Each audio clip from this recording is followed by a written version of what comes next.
for you. I'm chasing, I'm climbing, I'm searching, I'm falling. It's worth every second for you. I'm chasing, I'm climbing, I'm searching, I'm falling. It's worth every second for you. I'm chasing, I'm climbing, I'm searching, I'm falling. It's worth every second for you.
Feel uninvited, left home in West LA, I'm not excited,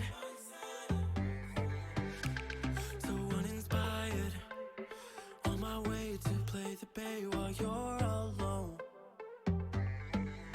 This girl's a wonder, she loves me, yeah, she needs to know I love her.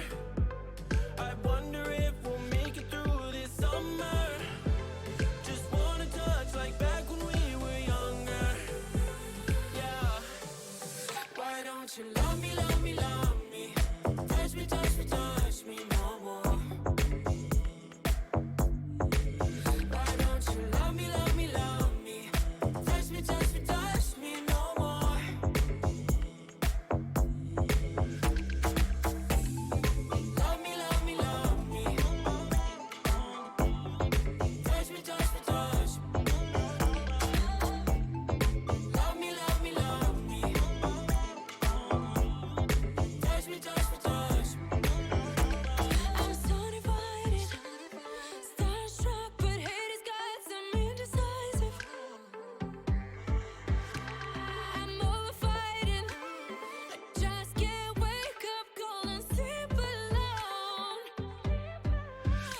avoid some trouble. When he's around, my problems seem like double. His stupid eyes put me on ice, so no, no. Don't slow me down, don't wanna do this solo. Why don't you love me, love me, love me? Touch me, touch me, touch me no more. Why don't you love me, love me, love me? Touch me, touch me, touch me no more.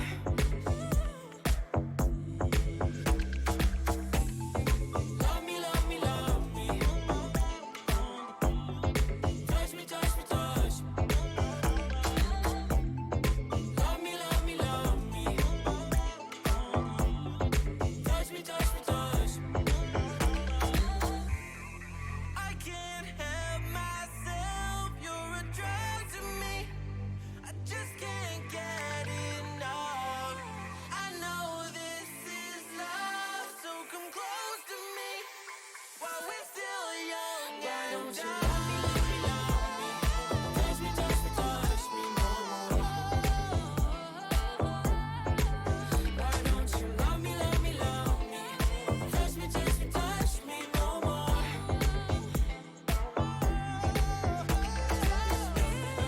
Love me, love me, love me. Touch me, touch me, touch me, touch me, touch me, touch me, touch me. Love me, love me, love me. Touch me, touch me, touch me, touch me, touch me, touch me, touch me, touch me.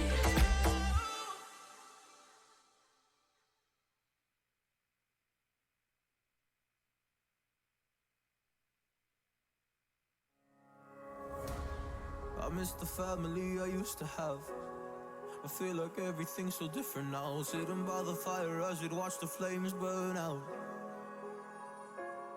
I miss the days I wasn't afraid. Now I always have my guard up, hands on my face. I learned to cope with the pain. I know that people think I'm trying to get attention, but in reality I'm trying to send a message.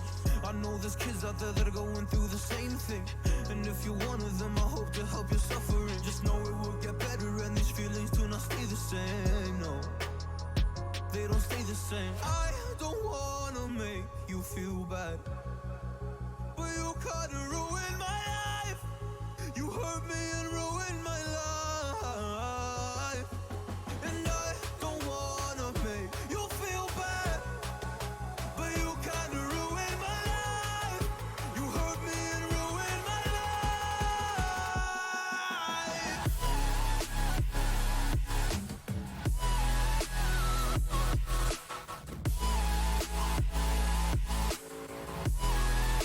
You hurt me and ruined my life. Oh.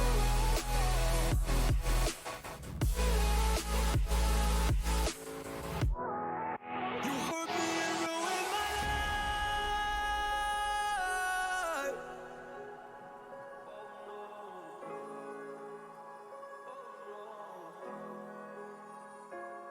I lost a couple friends on my way up. I took a couple L's, but that's just normal talk. I popped a couple pills, but they don't do much. And now I take Prozac in the morning with some other stuff. But why did I get into this? I feel like this is all a dream. But when I wake up, look around, this isn't even make-believe. So I sit in a corner thinking back to all the memories. I grew up with these fake beliefs, by the time I find a remedy. I don't wanna make you feel bad, but you kinda ruined my life. You hurt me and ruined my life. And I don't wanna make you feel bad, but you kinda ruined my life. You hurt me and ruined my life.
every time we say goodbye,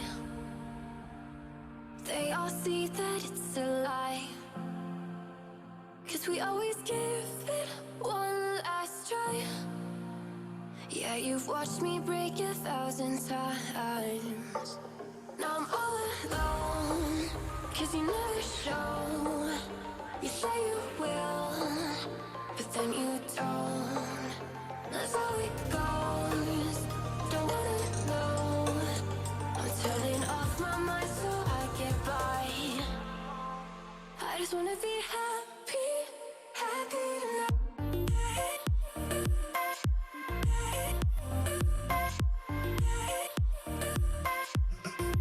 Happier tonight.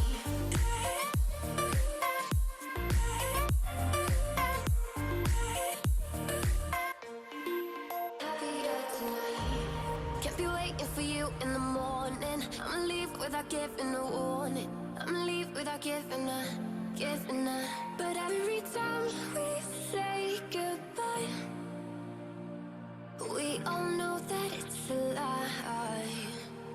Now I'm all alone, 'cause you never show. You say you will, but then you don't. That's how it goes. Don't wanna know. I'm turning off my mind so I get by. I just wanna be happy, happy tonight.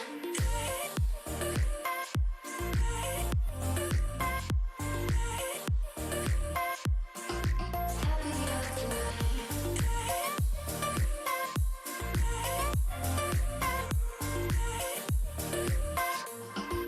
Happier tonight. Can't be waiting for you in the morning. I'ma leave without giving a warning. I'ma leave without giving a. But every time we say goodbye, we all know that it's a lie. I just wanna be happy.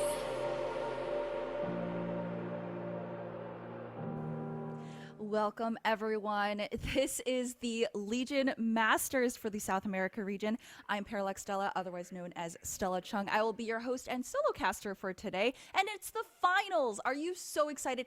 If you are watching all of our casting for day 1 and 2 of qualifiers, you know that South America is full of so much action. I'm so excited, and today I want to tell you that this tournament is brought to you by Lenovo Legion, which offers gaming PCs, monitors, and accessories that are stylish on the outside and savage on the inside. Now, let's take a quick look at the teams that will be participating for our South America finals today.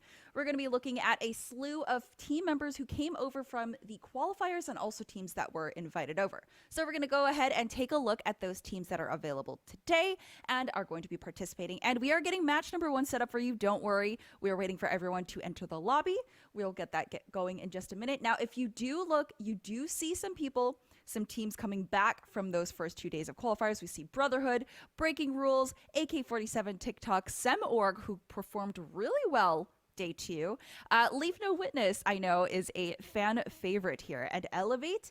So we have a lot of teams here that are going to be playing out of their minds today. I'm very excited to see how they're going to do. Dupla, also a fantastic team that we saw perform incredibly well on the 2 qualifier days. Now, this is the final. So we are adding 1 more game. So that means 3 games on World's Edge and 3 games on Stormpoint. So we're going to be seeing a lot more action today, quite a few more matches, and it's the weekend. It's Sunday. What are you going to do? You're just going to relax and watch some Apex. So we are going to be doing a little bit of a different format. We're going to the ALGS point system. So it is going to be 1 point per elimination. Now, if you remember from qualifiers, South America is incredibly good at fragging out. So this is going to be interesting because I know a lot of teams relied on being able to slay out in lobbies in order to place better, but we do see that placement points are a little bit lower as well. So in 8th to 10th place is when you start earning really decent amount of points for placement. So you get 2 points. 6th to 7th, you get 3rd. 5th place, you get 4. 4th, you get 5 points. 3rd, you get 7. 2nd, you get 9. And in 1st, you get 12 points. So KP does matter. Again, it still does, but it's not as high as it was before. And the placement bonuses, which if you remember from the qualifiers, first place used to get you 50. So now placement really, really matters, and you're really going to want to kill as many people in the lobby as possible. But again, it only gives you 1 point. So that's something you're going to have to pay attention to, something that we're going to see teams adjust to. I know this is not something that we were doing in qualifiers, but it's all right. I think it's going to make for an interesting finals round, since we do know that South America is incredibly good at slaying out. So we're going to see which teams are going to be on top for game number 1. Now, I believe we are getting game number 1 set up for you. All the teams are almost in. And, oh, we are actually going in and dropping. Let's go ahead and get into game number 1. Now, chat, I want you to tell me which teams you are rooting for in the chat for finals today. Again, we have 6 matches, 6 whopping matches. We're going to be having so much fun watching these teams go at it. Now, we do see that no one has landed Geyser, which is an interesting thing, because that is a pretty good POI with a lot of good loot. So the fact that no one has landed there is a little bit weird, but you know what? Again, South America likes to have their fights early, so we may see a lot of overlapping teams, which you can see that they are already in overlapping in POIs, and they're going to fight for their loot. All right, so we do see everyone spread out here, just grabbing their loot before they get into fights. Now, Fragment is looking pretty populated right now. There are several teams existing within Fragment East and West, and this is going to be an interesting situation here. We do see Brotherhood already having taken some damage early off the drop. It seems like they are in a fight now, looking for any ammo and weapons that they can get. They do look pretty decent on loot here. One Shoot Esports is in Harvester, but rotating out. They do know where the next circle is, so they are going to play very carefully. And again, we know that in South America, you want to know where the rotations are going to be happening as soon as you can, because we know that people are going to hold others out. And that is an incredibly important tactic, especially when you have a Valkyrie in your team like One Shoot does. So it looks like they do have 2 movement legends and a Gibraltar, because you can't be without a Gibraltar. And Valkyrie does count as a scan legend, although she can't give you that immediate information right away, but she's really good for rotating, especially with these first 3 matches on World's Edge. And it looks like Suave already lost Pawnee. And they are in, this is one of the teams. These are one of the teams in Fragment that are just fighting for their lives here, and it's actually Team Brotherhood that is looking down on Suave, trying to take them out, knowing that they are only a 2v3. Panic is the only one, though, who has purple shields, so they're going to have to play a little bit carefully as well, because we know that other teams exist in Fragment, and they're not strangers to knowing that there are other teams here as well. Brotherhood just doing their best to keep looting. They are going to hold that zone here. It looks like Sab is pushing out a little bit too far on his own. Hopefully he doesn't run into anyone, but you know what? They may be all right. All right, we do see AK-47 over here in Lava Fissure fighting another team that's existing below them. Oh, and they did use their Gibraltar bubble early, and the stick with the Arc Star from Brutus. Oh, but he does take too much damage. He has to back off to heal, and he's not going to be their first team fight. But you know what? Khonshu may just hold out enough for his team. He does get knocked, but it is a 2v2, I believe. Now, Kurev looking pretty healthy coming in here. Brutus has to get a Phoenix kit off, so he's not going to be there. It's going to be a 1v1 here, and it looks like Kurev is going to hard chase his enemy. Ooh, getting Arc Starred, though. Doing everything he can to chase down this sneaky Valkyrie. Brutus is now in the fight here, and they are chasing down this last member of this team that they want. They want this KP. It is early KP. Oh, but Brutus taking a little too much damage here with a well-placed nade, and this Valkyrie is being so slippery. Oh, but she did get sandwiched, and she got eliminated, and that was Leave No Witness, actually, that is going to be out of the fight now. And One Shoot Esports, we saw them being healthy. We saw them absolutely safe, but now they are in a fight with Semorg, one of the hardest hitting teams that we saw in previous qualifiers. And they are coming in and wiping out One Shoot Esports here. Now, I do believe the last member of One Shoot did get away, but I'm not entirely sure here. I guess we'll see when we look at the leaderboard later on. Oh, and it looks like, yes, Nantu did get away, but is still staying kind of close. Maybe hoping to get some recovery here, but it would be a 1v3, and I don't think it would be a good idea. So 18 squads left, and Circle 1 has not even closed. Again, what did I say about South America? They like to go in heavy, and that is something that they excel at, especially in early game fights.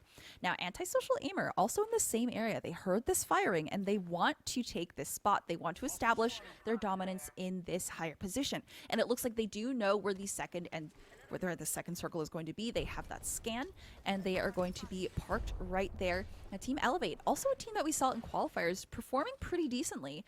They are going to be switching out loot here, and it looks like they are actively chasing a fight.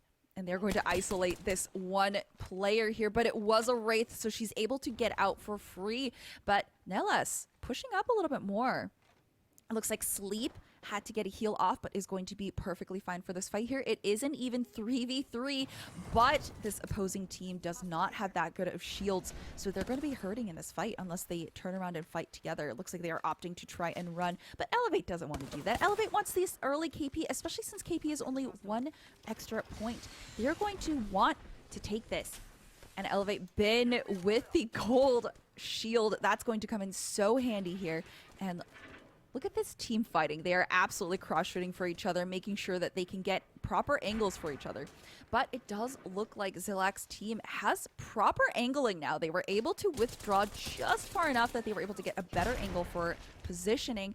And now Elevate is feeling the pressure from this other team. They have to be careful because they know that this is a high rotation point. And as I say this, BRZ hears this fighting. They are trying to get in and third party, waiting to see a down in the kill feed. 18 squads left. Round 1 still is not fully closed, and BRZ is hungry for blood. They want to take some of this kill, but Elevate is not fully committing. They know that this is getting a little bit dangerous. They've been firing for a little bit too long, and they know that it's going to be incredibly easy for other teams to rotate in. So looks like they are opting to actually rotate out, get into circle early, because again, we know what happens when you don't decide to rotate out and get into circle position early. You will get caught out and you will be punished for it, especially in this high of a lobby.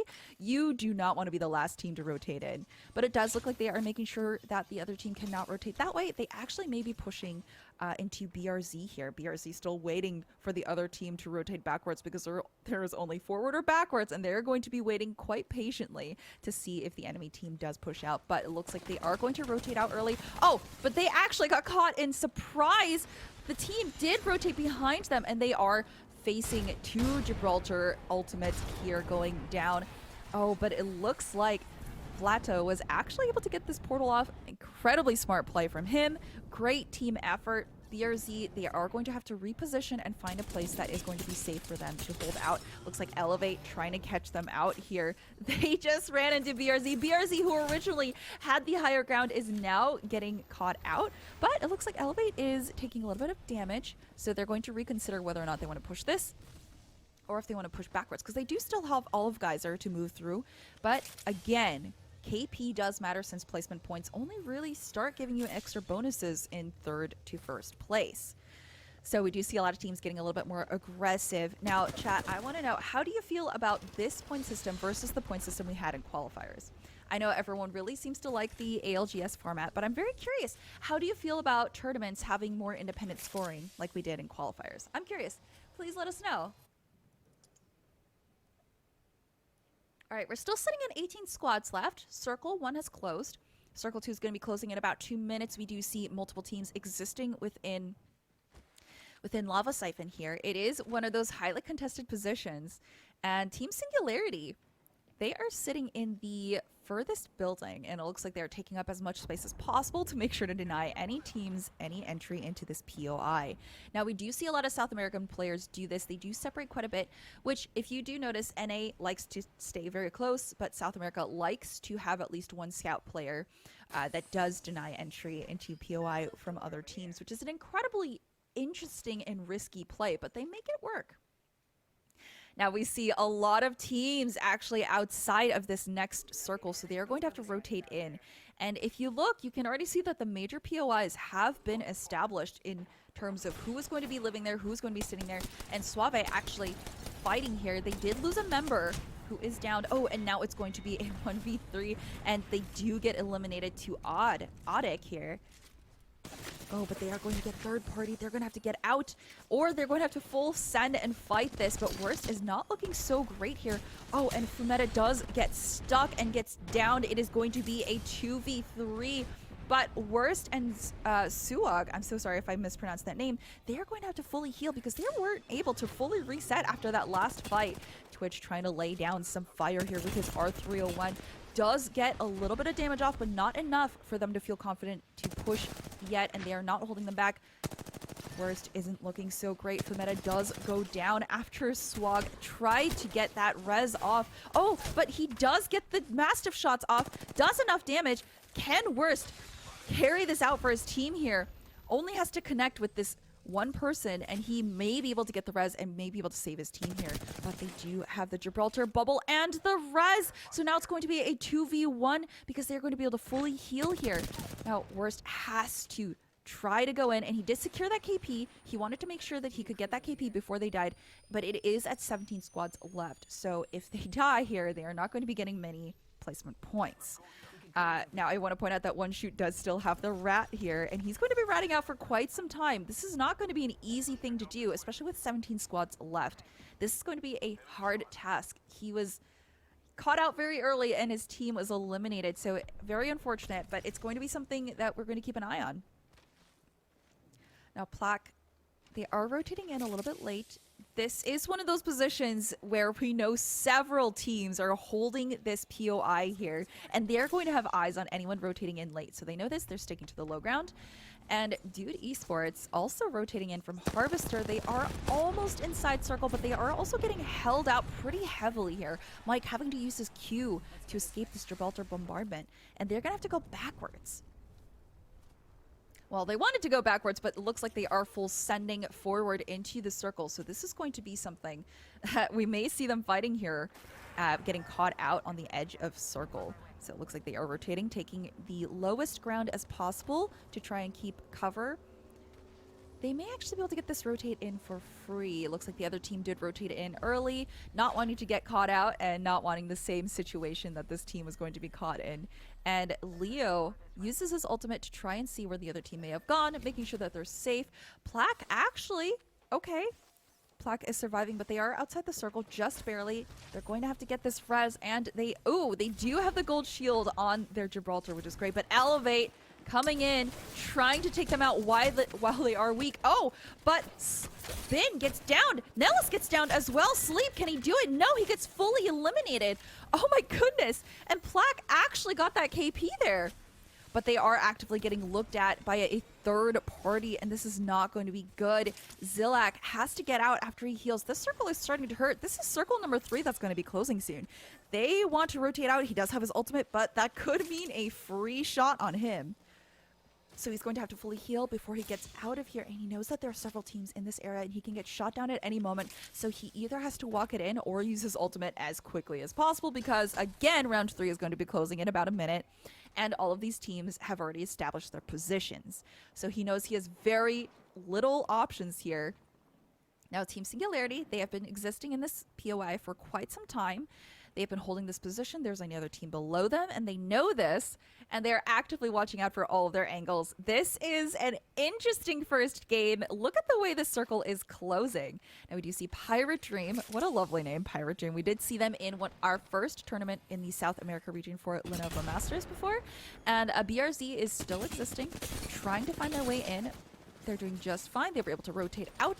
And Rhinex, ooh, with a Mastiff shot, does get the down on 7. And they're going to try to find the other team here, but they are safe within their Gibraltar bubble, but they know that there are other team members in this area, so they are being very careful. Rhinex taking a little bit too much damage, has to back off and fully reset and heal Vlato as well. But they're doing okay. They do want to secure their downs and make sure that they get those KP points, but it seems like they're being held out here from a team on the bridge, so they are going to be taking it a little bit slower. Rhinex does have his ultimate, but he's not going to really be able to use it. So it looks like it is actually 2 different teams holding BRZ out here, and there is another third team looking out at the bridge team. Now, BRZ did drop down. They are opting to take this fight where they know that one of the teams is already just down to 2 members, and it looks like they are full sending here. But remember, they have 2 other teams looking at them. Ooh, and does get the spicy down with the flatline here. Rhinex just absolutely slaying and beaming here. They are trying to find that connect with the third member, trying to get that KP. Oh, and they did find it. Oh, and it is a Wraith player. They need to make sure to down her before she uses her Q, and they do secure that KP. No click, has to fully heal though. Has to use a full med kit, and the circle's going to be closing in just 4 seconds, but they are actually within the circle, but now they are in this precarious situation where they are down below. And yes, just as I suspected, Brotherhood, one of the other teams looking at them, is trying to push in and third this, but Panic took a little bit too much damage. He's going to have to reset. Ender and Sab now have to take a spot in this bubble. BRZ, they are fully reset. They might be okay going into this fight. This is all up to whoever has the better positioning and whoever has the better cover. So they are going to be actively looking for where this team went. Brotherhood and Vamo Time now. Vamo Time trying to hold out BRZ. They know they dropped down. They are in this building and they have to come out. And they're just actively guarding this team here. And honestly, with Circle 4 closing in a minute, I don't blame them. 13 squads left. I just want you to know there are 13 squads left, and it's round 4 closing in soon. Vamo Time is looking pretty good, making sure that they are watching all the different teams that are rotating out. They know that they do have to rotate in a little bit more. They need to find a position that they can take and hold. And looks like they are pinging the trailer that they want to move into, that they do notice someone is staying in. But they also want to be able to keep these teams from rotating in as well, because they know they can hold the edge of circle. But if they're not careful, they will also get held out. Semorg, one of the better teams that we saw just absolutely frying the lobbies last qualifiers. They are holding their ground on tree. It looks like they were able to rotate into position pretty early. They're just holding the center of tree. Not a lot of cover here, but they do seem to have a lot of visual guidance here on where all the teams are, so they do have that overview here. So this is going to play into their advantage if they are careful and able to play cover, because again, tree doesn't really have, the center of tree here at least, does not have that much cover, but if you play it right, you are able to peek and get enough damage on players who are trying to rotate in. The only disadvantage you have is that you can't really look down at the buildings down below, which is where a lot of these teams are going to be fighting for. Now it looks like BRZ actually was able to get out, but they are doing a late Valkyrie rotation, taking too much damage in the circle. They are going to be sitting ducks once they land, because there are several teams in the area. As you can see, there was nowhere that they can go, and they are all sitting at half health. Ooh, taking a little bit too much damage here. BRZ, they are going to try to exist down below this tree here, but this is not looking too good for them. They know that they are completely surrounded. They need to fully heal, but they are not able to get time enough to heal. So now the only fully healed member of BRZ is Lato. Oh, but Mirana's actually, okay, Mirana's getting an angle here on everyone, trying to hold people out before they can get into the building. Yeah, so Semorg may actually be in the best position here. They are able to look at all the other squads existing in the area, which, by the way, there are 10 left. Ooh, no click does go down here. Yeah, BRZ just does not have a good position. I thought they were able to get another team in trouble, but ooh, big thermite here from Brew King. Hello? Incredible plays here, incredible aim from Semorg. Again, one of the teams that we saw just absolutely shining in qualifiers. And look at this angle peek here from Brew King, absolutely shredding with the R301, but he only has 3 shots left. He's going to need some ammo, so that means he may need to drop down in order to get some more ammo from this team that he is destroying here, which was BRZ. 9 squads left, Team Singularity. Ooh, getting a little too close for comfort here. Closer to Semorg. This is not going to be good for them if they aren't careful. But it looks like they are actually pushing out towards the buildings. They are taking position on the rocks. Singularity a little bit spread out here, but they know that they have to push into position. They know that there are several teams over here in the center of trees, so they are actively looking to find an opening. And it looks like they are taking the longer rotation. And they are just biding their time, waiting for a good position. Good timing to move in. Oh! Okay, Singularity opting to take the Valkyrie ultimate. This is an incredibly risky play, especially with Circle 5 closing. This is incredibly risky. 9 squads left, and you know they're all existing within this tiny area. Now they are just circling around the edges, and we see another Valkyrie ultimate. I have no idea what's going on. All of these teams are getting incredibly bold. But, you know, they can exist here on the outside of this building, but it does mean that they have very little cover here. They can't get inside because there is a caustic. So Singularity hurting a little bit. They are trying to find a good position to exist here. Now, we do have Elysium's portal that he can go back and forth in. And look at that shred, the aim there with the flatline. Now, Elysium does have to back off. They are trying to find a position inside, just trying to get as much damage as possible so they can establish this position as their own. And they know that there is one member caught out here. They are trying to bully him out. Oh, and the PK shots just absolutely shredding here. Singularity moving into this building, trying to establish it as their own, but they are now finding themselves in the same position that they put their enemy team in. Semorg still holding up strong up top on the center of tree, still bullying this team down below. Absolutely hitting with this wingman here. Wingman PK combo. Murana again showing just how good he is as a slayer on his own. Oh, just nailing each shot, trying to secure this KP for his team here, but also knowing that he can't overextend because he has to be careful and make sure that he plays for his team. But this team down below, I think it's still BRZ. They were not doing too well, and they were eliminated. Yeah, and it's 5 squads left. Murana absolutely shredding. Look at these crispy shots. Murana woke up, had his coffee, whatever he takes. He is awake and he is here. And Semorg looks like Nice is also being able to catch all these teammates out. They are looking down at all these mobile res beacons that they dropped, that the other teams dropped to try and use as cover. This is the last circle that is going to be closing in about 2 minutes. Now, Semorg is in a really good position. No one is able to contest them because they're also busy looking at each other. 4 squads left, all existing within this tiny area. Singularity they have been able to take the building, but they're going to be careful because they could easily get caught out and locked in this building. This is going to be a tough fight. Singularity is the only squad that is actively looking at Semorg that is holding the top. This could be Semorg's game to win. Game number 1, closing in. 4 squads still left. Semorg doing just fine on KP. And Singularity slowly moving up, trying to hold their guard and their position because they know that they have a team above them. They know that Semorg is right above, but actually they may hold a good position. They are in the center. Sem is going to have to drop down and they don't know where to go. They are the kill. Nice is the kill leader on Semorg with 4 kills and 1 assist. Nice getting a portal in, trying to make sure his team will be okay, making sure he moves in just fine. Ooh, but he does have to dodge the bombardment. I think he may be okay, but he does have that stun. Oh, and he does connect the PK shot while stunned as well. Incredible play. 2 squads left. This is the top 2 squads. It's Semorg, and Brewking does get down here. Can they get the res? They are existing on top. This bombardment is going to go down soon. Oh, it's just down to Nice. Can he do it? It's a full 3. No, and Team Singularity is the winner for the first game of the South America Legion Masters Finals. Incredible play here. Now, we know that Semorg was in the best position for the final 2 circles, but because Singularity held the middle ground, they were able to establish their position early. It is quite unfortunate that Sem wasn't able to take that because I genuinely felt they had that play in hand, but because they just did not have the Gibraltar bubble, they weren't able to carry through on that positioning early on.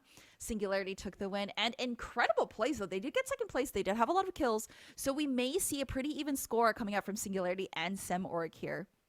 Now, I hope we have our scores ready. If they're not, that is all right. We'll see them pretty soon. But if they are ready, I would love to take a look at the leaderboard here and see how Singularity and Semorg actually placed against each other. Because, again, we saw Semorg slaying out. They were kill leader. So that means they get that extra KP, which remember, every kill is 1 extra point.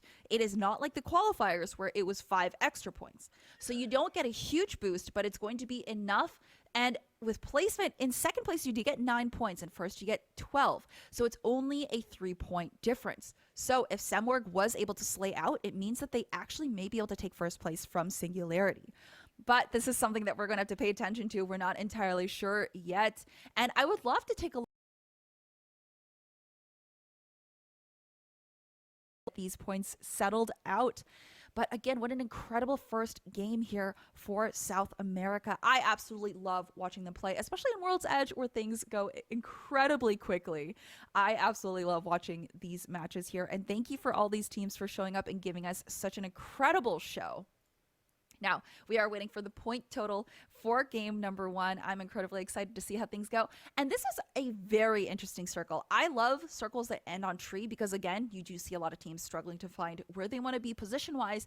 And we saw a lot of bold Valkyrie ultimates in late game circle, which they definitely should have been punished for, but they weren't because we did see 9 squads existing within a small circle. So, of course, a lot of these teams were holed up in buildings, making sure that they were able to hold their positions, so they couldn't quite look at the other Valkyrie ultimates happening. So, kudos to those teams who tried it. Unfortunately, they did not survive, but incredible plays all around. Now, we are going to be looking at the score soon here, and we're going to be getting game number 2 ready for you at any moment. And here are the first scores. All right, so I was right. Okay, so Team Singularity does take first place with 22 points. SemOrg takes second with 18, so not very far off. So that is going to be an incredibly close first match here. And Brotherhood is third with 12 points. Again, very close. We're seeing a lot of similar points here. Not too far off. And TikTok is in 4th place with 10 and in 5th place, we have BRZ with 9 points.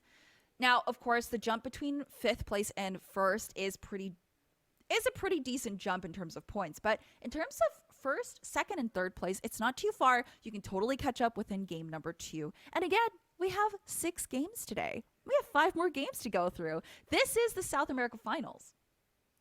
Now, we are going to be getting game number 2 ready for you. We're going to take a quick break to make sure that all of our teams are ready. And when we come back, we're going to have game number 2 ready and fired up for y'all.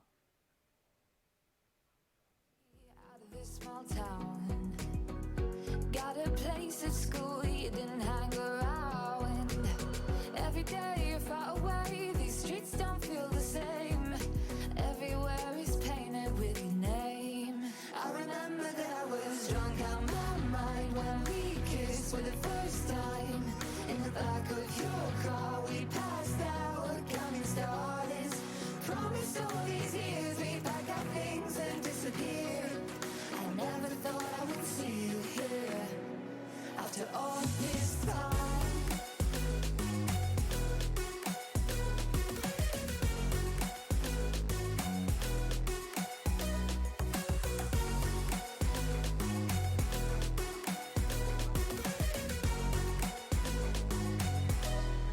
I remember that I was drunk out my mind when we kissed for the first time.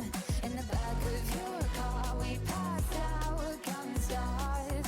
Promised all these years we'd pack our things and disappear. I never thought I would see you here. Try to replace you with somebody out there. If I didn't chase you, would you even care? And if I lost my mind, would you come around? I will keep you safe and sound after all this time.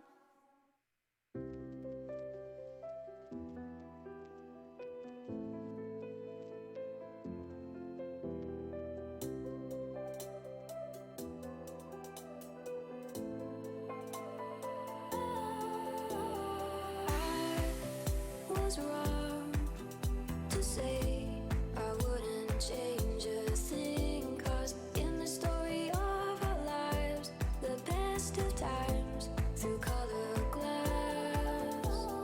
Time moves on enough to let me move on past, but every little now and then it creeps on back to shade my smile.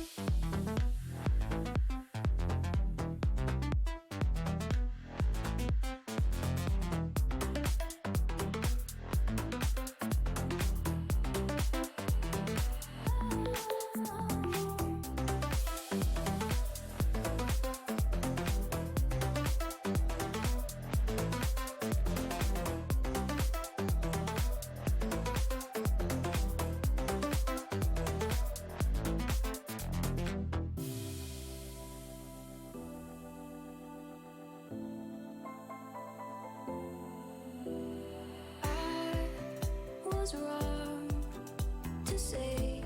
I wouldn't change a thing, 'cause in the story of our lives, the best of times through color glass.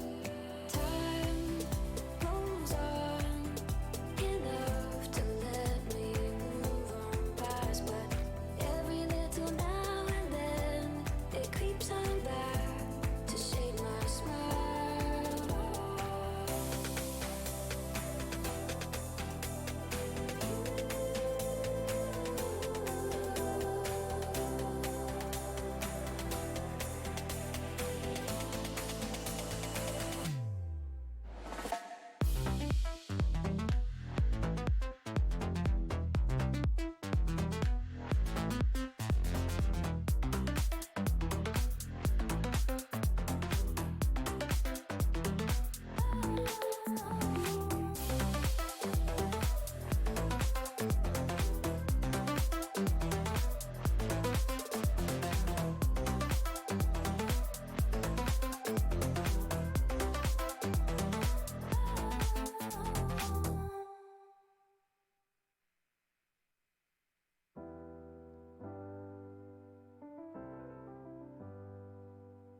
I get lost sometimes and I can't seem to find a light between the walls I built for myself right in my mind.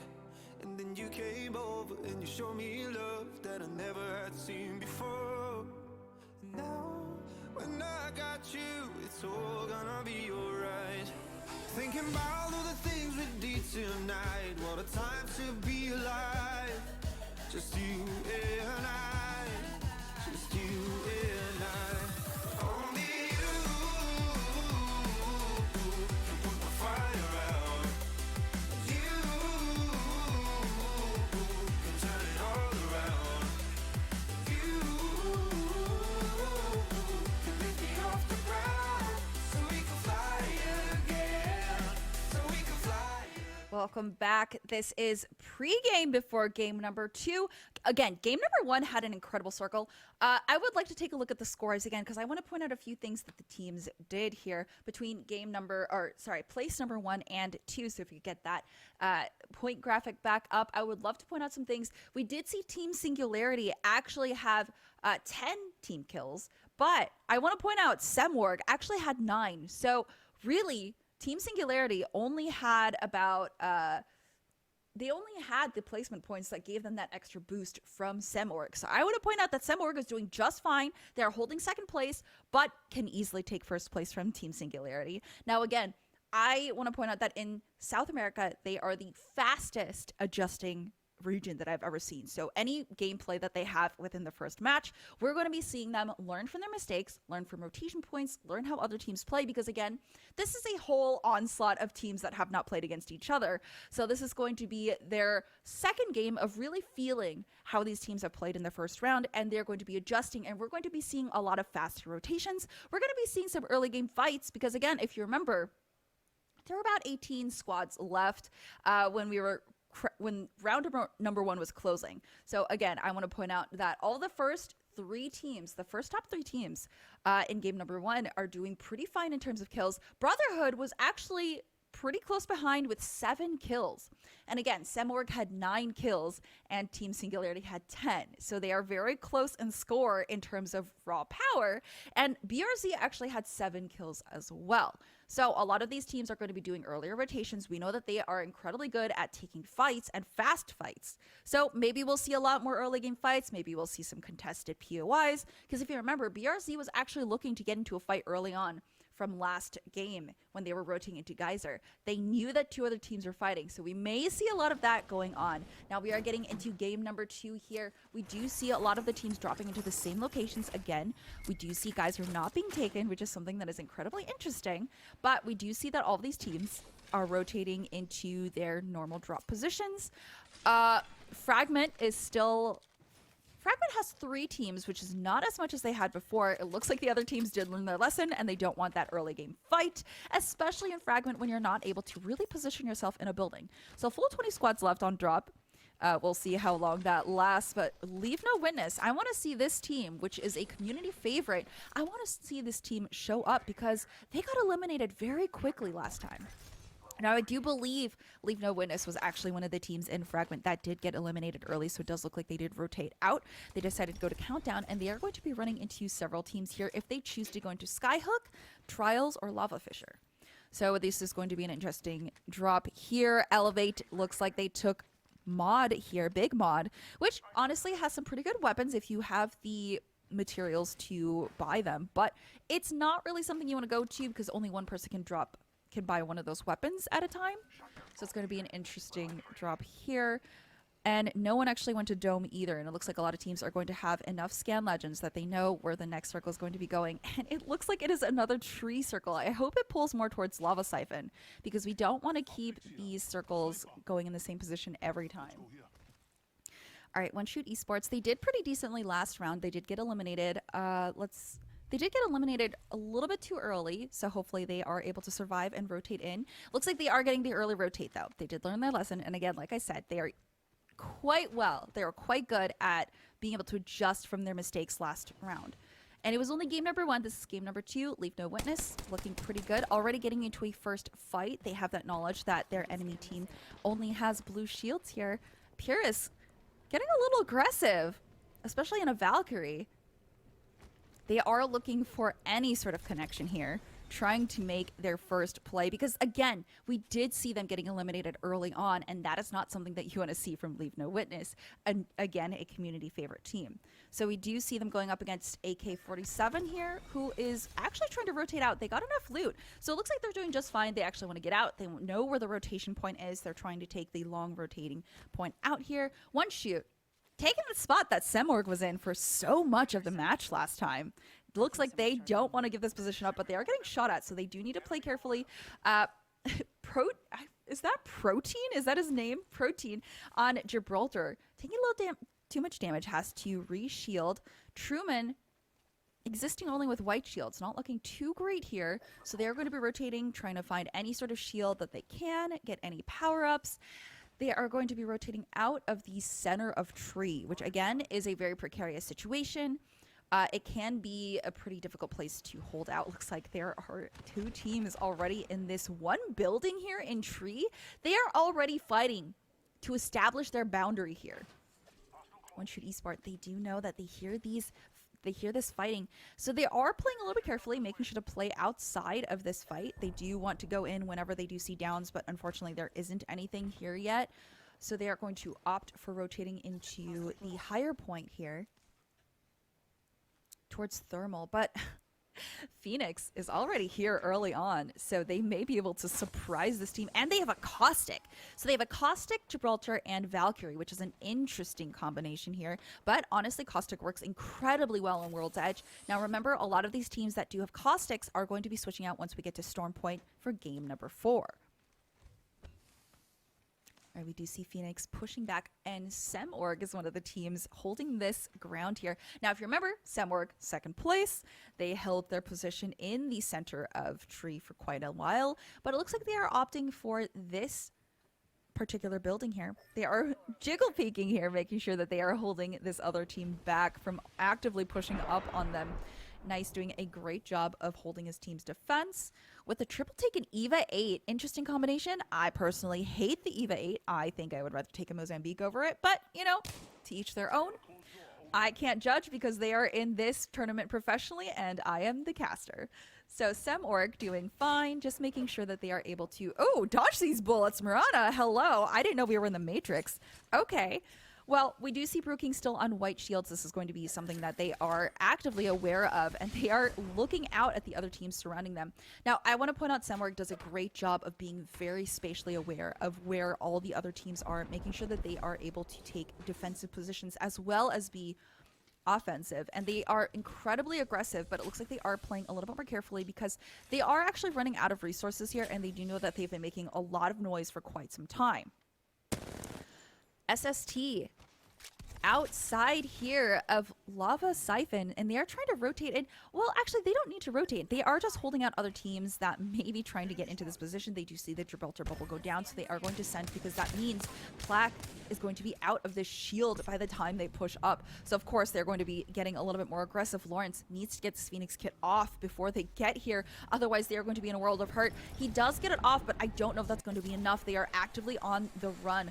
Plaque trying to get out, trying to avoid taking as much damage as possible. Lawrence does have the Spitfire, though, so he does have a care package weapon that could come in handy for a team fight, but they're actively having to stop and heal every few feet, and that is going to be so detrimental to their progress of rotating in. SST does push back because they don't want to be that team caught out chasing this team out, because they know they could be easily punished, so they do the smart thing of rotating back into their circle position. Now, Team Singularity are first game winners here, just holding out underneath train station. I personally don't like this location because I feel it's very easy to get sandwiched, but it looks like they are holding this position just fine because a lot of these teams have to rotate in and they are not in circle. Singularity doing fine on blue shields. They're pretty well set on in terms of loot. They know there is a team above and team in front, and they know that there are lots of teams in tree already. So again, like I pointed out, a lot of these teams are already so good at rotating early, knowing and having learned from game number 1. I don't know about you, chat, but I absolutely love watching South America play because they have some of the best Apex competitive matches that I've seen. All right, Singularity just existing underneath the train station, doing just fine. They do know that there is a team above them, so they're being very aware and making sure that they aren't caught by surprise if they do drop down, which is going to be a huge advantage for them, actually, if they are able to have angles on the team above and see where they might drop down from if they do. Now, this is circle number 2. We do have 17 squads left. Elevate caught outside the circle. Oh, actively chasing a team fight here. Oh, almost gets knocked into that ultimate, but ooh, their Gibraltar goes down. Elevate, ooh, not looking so great. They need to fully heal. It is just circle number 2, so they may be able to get into circle pretty quickly, but again, this is going to hurt. They need to fully reset. And now it is 16 squads left as circle number 2 will be closing in about 2 minutes. Phoenix still holding strong, juggling between thermal and tree, just overlooking. They're doing just fine. And again, they do have the caustic, so they are able to area deny. They will have any knowledge of when teams push through any locations that they set their barrels down on. And oh my goodness, they have so many batteries up there. Phoenix just holding down the fort here, making sure that they hold as much property as they can towards the later circles here. 1:40 before the circle number 2 closes. Everyone is just biding their times. This later circles here. 1:40 before the circle number 2 closes. Everyone is just biding their times. This is the final, so of course they are playing a little bit slower. And the point system did change, so we do see more people wanting to survive a little bit later. Of course, there are 2 different teams down below in these buildings that they can't quite see. Phoenix does not have the angle on this, and it looks like Novak's team is going to actually opt to rotate out. Now, we do know that SemOrg's team was holding one of the buildings up top. Not quite sure if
ground. They do need to rotate, and they have 54 seconds to do so.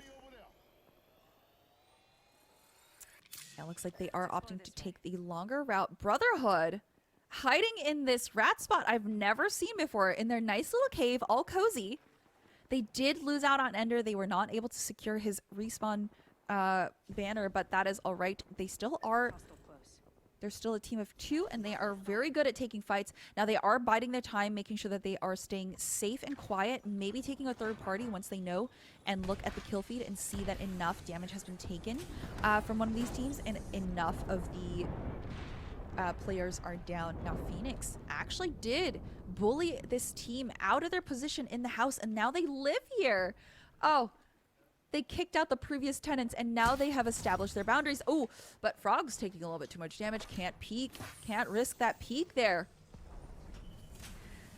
Now, Zell is doing his job as Caustic, making sure to area deny. Ooh, and good barrel placement there, making sure that's behind them, making sure it's behind that window so that his enemy team cannot shoot his barrels out. But they are actively getting hit so hard. Frog's taking a little bit too much damage, also is just constantly having to heal. And that has to be annoying. Phoenix knows that they're in danger. There is a team outside actively looking at them. Ooh, but that Spitfire does come into work. Frog's again having to back off and heal. Frog's is in the worst position here because he is constantly getting peeked. He cannot hide from all those angles. And that's one of the disadvantages being on the top floor of this building here. They are taking a little bit of storm damage. Zell having to syringe, but they know that this other team can't push them from behind now. This is circle 5, so the storm damage does hurt quite a bit, so they don't want to be pushing in. So Phoenix knows that they're pretty good in terms of the windows. Now they are very aware of that team that's below them.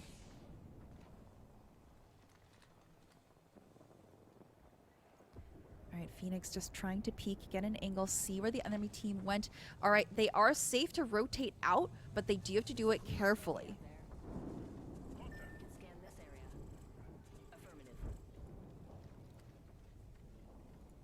All right, looks like they are taking their time.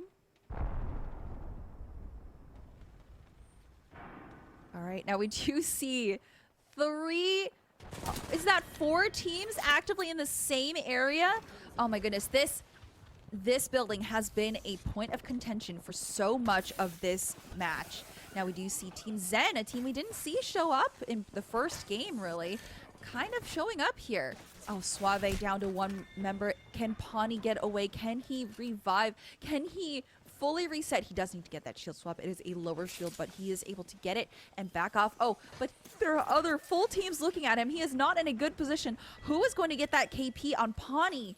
And it looks like Worst was able to get the last kill on Team Suave. Unfortunate for them. Oh, Audic taking the top floor here. This is not looking good for him. Not looking good for them. They are in a position where they can constantly get angles. They do need to be careful. Audic spreading out a little bit too much. Worst taking too much damage here, and that was another empty shield swap. Ooh, Singularity, our game number 1 winners, taking the high ground, holding out on these angles here. They're doing a fantastic job of playing their positioning and their angles, and they are in the same position that Semorg was in game number 1. They are just eliminating so many Phoenix members here. And Phoenix team is out now, and it is 6 squads left with round 5 closing. Elysium just going and looking out, scouting ahead, seeing how many teams are out here in this one particular building. Elysium with the Spitfire Wingman combo, trying to get some damage off here, getting some information for his team. You know that the comms have to be so good, letting his teammates know where exactly people are. Ooh, doing massive damage here, but not enough to down. Now they do have quite a bit of cover here. Ooh, and you can see Team Singularity is already moving towards center circle. They are playing for the long game, and they are making sure that they are in position like they were previously. They do need to restock on some resources, so they are going to be doing that. Elysium taking a lot of storm damage here.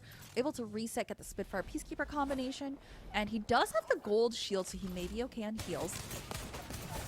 Ooh, an SST fighting for their lives. Ooh, does get a team wipe here, but it's just down to Trinity, and he is going to have to back off, but he doesn't know he's going to be backing off into another team. He's going to be backing off into Singularity here. He is at 5 HP, and he may not be able to get this off. He does have to take his portal back, and it could be the end of him. Still living at 5 HP. Oh, it does run into the other team and was eliminated. Singularity does get that extra KP. They are sitting at a lot of KP here. Singularity trying to establish their first place here, making sure that they are securing every bit of kills that they can, getting that extra KP. All right, this is the final round. Singularity juggling around this bombardment, making sure that they are moving together as a team. Ooh, cross shooting for each other. They are a little bit separated, but that does allow for them to play different angles. They are going to back off here, make sure they play the edge of circle because they don't want to be the first team to fight. They know that it could be very detrimental. Ooh, and the air grenade coming out. I wonder if this is going to be able to connect. Be careful. Oh, pushing out the other team into the circle. Oh, and the Spitfire, absolutely disgusting. And Team Singularity is the champion. Again, incredible plays there. Singularity just showing how snappy they are as a team and how good they are at positioning. Now, if you look at that last play, they were jumping around, taking as many angles as possible, making sure that they were able to hold out the other teams. Incredible play. They are playing a game of chess in Apex. Absolutely beautiful. Congratulations, Singularity. Game number 2 goes to you. Now, you know they have to be feeling so good, making sure that they are able to hold that first place spot. Now, I don't know where SemOrg placed, but we are going to be seeing the leaderboard get established. We're going to be seeing it get updated. We're going to see if Team Singularity is officially way ahead now in points. And it's only game number 2. That is something that I'm incredibly impressed with in South America, the fact that they are able to pull out gameplay and outplay each other like this just after learning from one match how these teams play. Team Singularity definitely has found their groove. They woke up, they are here, they showed up, and they are here to establish their dominance. And now I do believe they're going to be holding down first place pretty well, and I think they're going to be incredibly comfortable here going into game number 3. Now let's take a look at the scores here for game number 2 and see how everyone is standing. Now Team Singularity is at a whopping 50 points. SemOrg is in second place still with 20 points, so 30-point difference.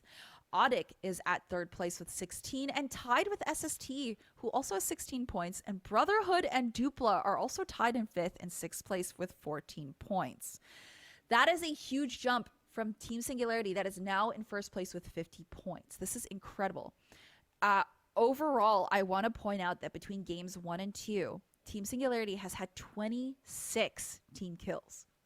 Now, SemOrg has only had 9 still, so they actually were not able to get too many kills. They actually were not able to secure any kills last match, which means that they did place decently in the second match, but they have not been pulling out any more kills here. Audic, which is now in third place, they have been pulling out 12 kills in the last 2 matches. So Team Singularity is officially far above and beyond right now. Now, 30 points is still winnable. You can still close that gap for SemOrg, and SemOrg is a team that was incredible. So we know that going into game number 3, we're going to be seeing SemOrg and Team Singularity try to establish their position as first place. Now, I do believe that the game is going to be set up. Our lobby is going to be set up, but we're going to take a quick break, make sure all the teams and players are ready in place for game number 3. And again, this is the last game on World's Edge. So we're going to be going into game number 3 on World's Edge, see if any teams shake up their positioning and where they drop. So we'll see you after this quick break.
could you ever love me? You don't even see me. I'm hanging around, wasting time, hoping that you'll drop by. And I don't pretend to know what you want. I don't even know where to start, but I'm willing to try. Even if you push me under, it's only gonna make me stronger. It's only gonna feed my hunger. Say the words, say the words. Even if the tide stops turning, even if the world keeps burning, nothing's gonna stop this feeling. Say the words, say the words.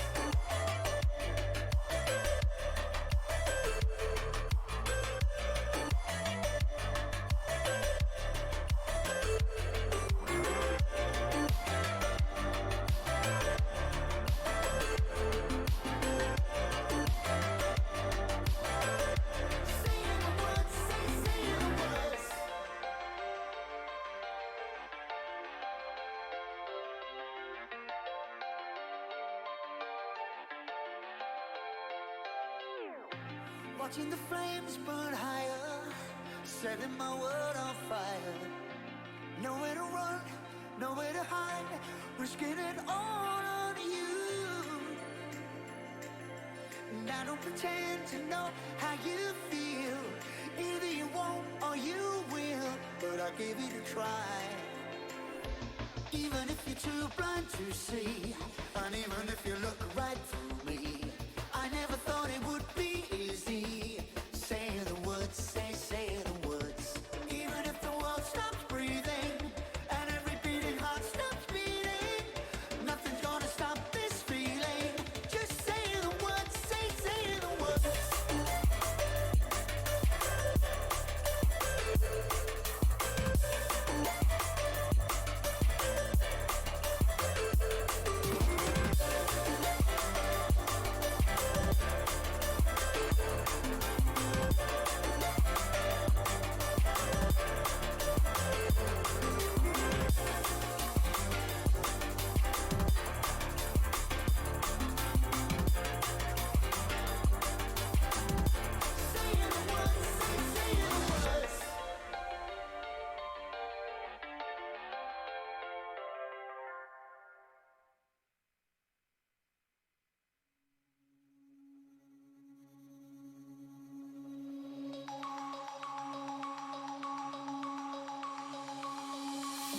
Denim jeans, broken dreams in my pocket. Golden thing round my neck like a locket. Carve your name in my mind, 'cause you caught it. You caught it. You're golden, golden. Honestly, you know it. Meet under the street light at the so I could show you. You're golden, golden. Honestly, you're glowing. Meet under the mezzanine just so that I could show you. You're golden. Hey, you're golden.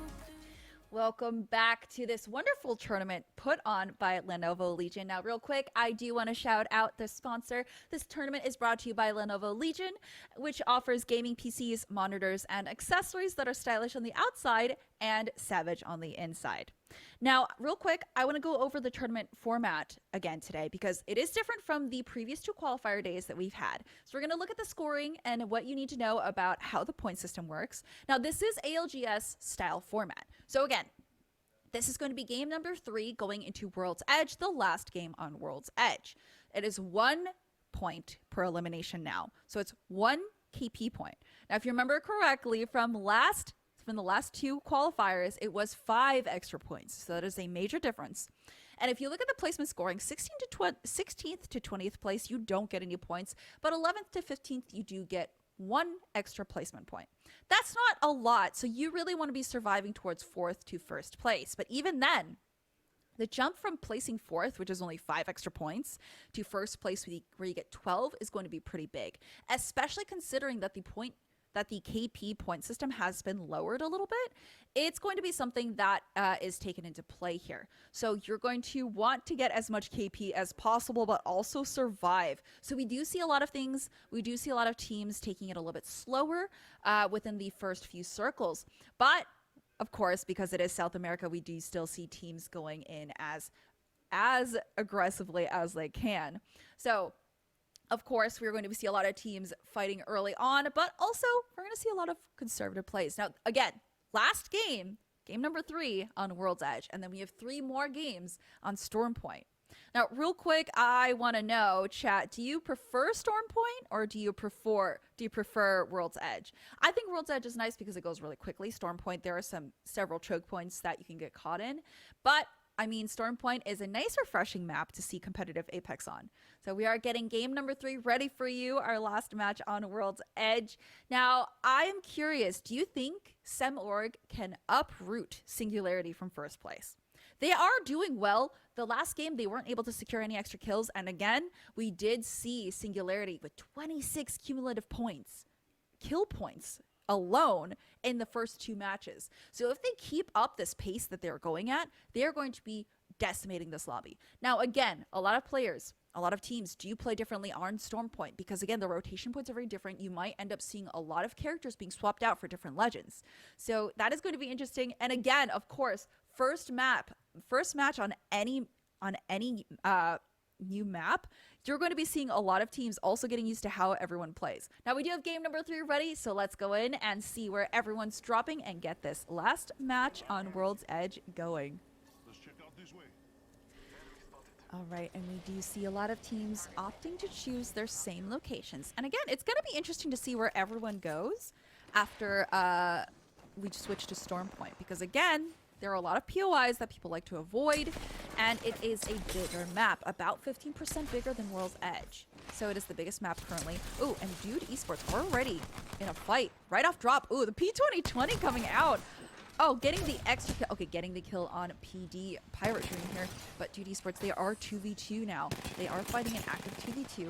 Ooh, not finding all the shots that they need. Leo going down. Now it's a 1v2 here. Can Dude Esports pull this out? Pirate Dream trying to secure the KP as quickly as possible. Now, they are getting the res on their Gibraltar here, and it looks like Thezar is not going to let their enemy team get away. They do crack, but they are opting to stay behind, knowing that they did secure KP. They're doing okay. They do need to loot because Indra is not looking so great health-wise and still only has white shield. So they're going to stay a little bit more careful. They're going to loot up, heal up, and maybe pursue because they know that there's only one person left on that team. So of course they want to secure that KP as early on as possible, but it looks like Indra is going to have to slow heal everything. Dude Esports still, Mike, he is still alive, still actively taking shots whenever he can. He does want to try and get his teammate up, but he knows that he is getting pushed here. So he is taking things a little bit slower. He is opting to rotate out, and it is going to be a pain to be riding out so early on, right off the drop, because it's not even been a minute and a half, and he's already a rat. So this is not looking super great for Dude Esports, but they can play for placement at least and maybe get on the board here. Pirate Dream is taking this entire spot for free, and they did get the extra KP, so they have 2 KP now and are sitting in... They're still sitting just fine, and they are able to take this POI for themselves. 20 squads left, of course. So Dude Esports was not able to get fully eliminated, so they are still in the running. But it may be just a matter of time before Mike gets caught out. All right, Pirate Dream looking fine on loot. Indra still has not fully healed, so I'm assuming he is still struggling a little bit to find that extra healing that he needs and all those materials and resources. Now, this is a pretty big POI. It's great, but, you know, when you have 2 teams existing there, it's not super great for sharing loot. Now, we do see Team Zen in a fight here at Countdown, holding off a team. Wolf did have to fully shield, but that was enough time for the Gibraltar bubble to come out and for them to get in. And, oh, I'm sorry, this was at launch point, actually. Zen pushing up, trying to find this team that did move up, but they did use an Ashport to get out, and it's already gone, so they can't fully go after them. But it looks like they are not going to stop. They're going to keep chasing. They do need to get into circles, so maybe that's part of the motivation of pushing in. Now, Wolf trying to go in before his ultimate gets used up, but it does already expire, and they aren't able to fully connect these shots, so they are going to let that team rotate away for free. Now we do see Zen also still rotating in. They did get to loot all of that location, so they're going to be moving into circle as soon as possible. They do have an Ashe as well, so they have one movement, one Gibraltar, and a Scan Legend, Bloodhound for them. So this is a pretty good composition. Now Elevate going in with their Ashe on Bin, trying to get this secure on this enemy team. Does get crispy headshots here. Oh, disgusting aim here. Now Bin is trying to figure out where they went, trying to get the connect. Oh, does see the Wraith actively queuing out and porting, trying to get... Oh, does connect with that Arcstar. Beautiful grenades here, absolutely shredding them. They are going to go in knowing full confidence that they are actively hurting this team, and they are not doing so well on healing. With the Devotion Wingman combo here from Sleep, they are going to be decimating this team here. Ooh, cracks the Valkyrie. Not quite enough to down yet, though, but they are actively chasing. They know that they need to secure this fight. Then they are now elevated as all together. They are healing. SST, the team that they're fighting off, they are throwing as many nades as possible, trying to get as much cover as they can. Ooh, but Trinity gets knocked. SST not looking so good. It's a 2v3. Elevate, also it's a 2v2, trying to take out the last member. Ooh, does get the final wingman kill here, and they are fine with 3 KP here. Doing just fine, being able to get that full reset. Nellis is going to be able to get up. Now, they are going to opt for more cover, going down below the floor so that Elevate can fully reset here. Incredibly smart plays. Leave no witness, fighting for their lives here. Ooh, it is a 2v1. They do... Oh, they didn't get that knock. It was so close, but Kurev did have a little bit too much health, and Leave No Witness is fully eliminated at 17th place. AK-47, the team that came out on top. Kurev just being able to support his team and secure that 3 KP for them. And they are kill leader. Absolutely brutal. Leave No Witness. I don't know what's going on, but I think maybe Stormpoint may be their map, but they are not doing so well on World's Edge today. Dupla, another one of the teams that we kept our eyes on from qualifiers. They are looking okay. They're trying to push into survey camp here, or they may opt to rotate out. They do need to rotate into circle. Circle's going to be closing in about a minute 30, but they are looking fine. It is Team BRZ that is actively in survey camp. That is not looking so good. Rhinex has been fully eliminated, so they do need to deliver him to a respawn point, but they may be able to do that for free. They are going to take his resources, and oh, looks like Overlook is actually quite populated here, and Truman's team is not looking so good in the middle, still on white shields. When all the other team members, all the other enemy teams here have better shields, this is not going to be good. Dupla opting to use the Valkyrie ultimate to rotate when they are going towards Overlook, where there are multiple teams existing in the same area. Oh, and getting shot. Puddin taking a little bit too much shield damage here. Now, hopefully Puddin did learn from his previous mistake on landing and not being able to fully heal. They are going to go inside the building. Oh, Van also taking a lot of damage. Oh no, Puddin, I think they rotated into another team, and they are not looking so great here. Puddin have to use his heal, and they are pushing inside the building. They are getting looked at by Singularity, our 2-time winners here, 2-match winners. Oh, and they're getting gate kept here. They are going to have to sit in that building for quite some time. They are able to sit there for as long as they want, but this is going to be one of those situations where the longest you sit in there, the more doomed you're going to be as soon as these circles close. So, Team Singularity, again, just playing position, getting their damage off, because again, they have some good shields. Artie, he does have 255 damage left on his shields. Now Team Zen looks like they were able to rotate out. They are now in Harvester, but they're now existing outside of the circle. I don't know if they know where the next circles are, but it looks like they are actively hunting down a team here. They know that there's someone else in Harvester, and they want to get these kills. Zen looking... Oh, does connect with that Bloodhound scan. They know that they are rotating out, and it's actually Team Phoenix here. Team Phoenix going through circle. Frogs is not looking too great on health. Ooh, and Zen taking a lot of damage here. Stall having to back off and heal, but his team needs his help. Wolf goes down. Stall not able to connect any shots yet. Waiting for his team. But Phoenix does come in and wipes them. Absolutely incredible play here from Phoenix. when by all means, Zen should have had the upper hand here. But Phoenix wipes out their team, and now they have the free rotation into circle. Absolutely incredible play here from Phoenix. Beautiful. All right, now we do see Phoenix just being able to load up on all the ammo and resources that they need. And I do see in chat, we hashtag go SNG. So we have some Singularity fans in chat. That makes me pretty happy. Now, we are going to see them rotating in. They do have a bit of a ways to go, but they have 1:30, so they should be fine as long as they don't run into any other teams. AK-47, actively looking around, holding out any teams that may have been rotating from survey camp.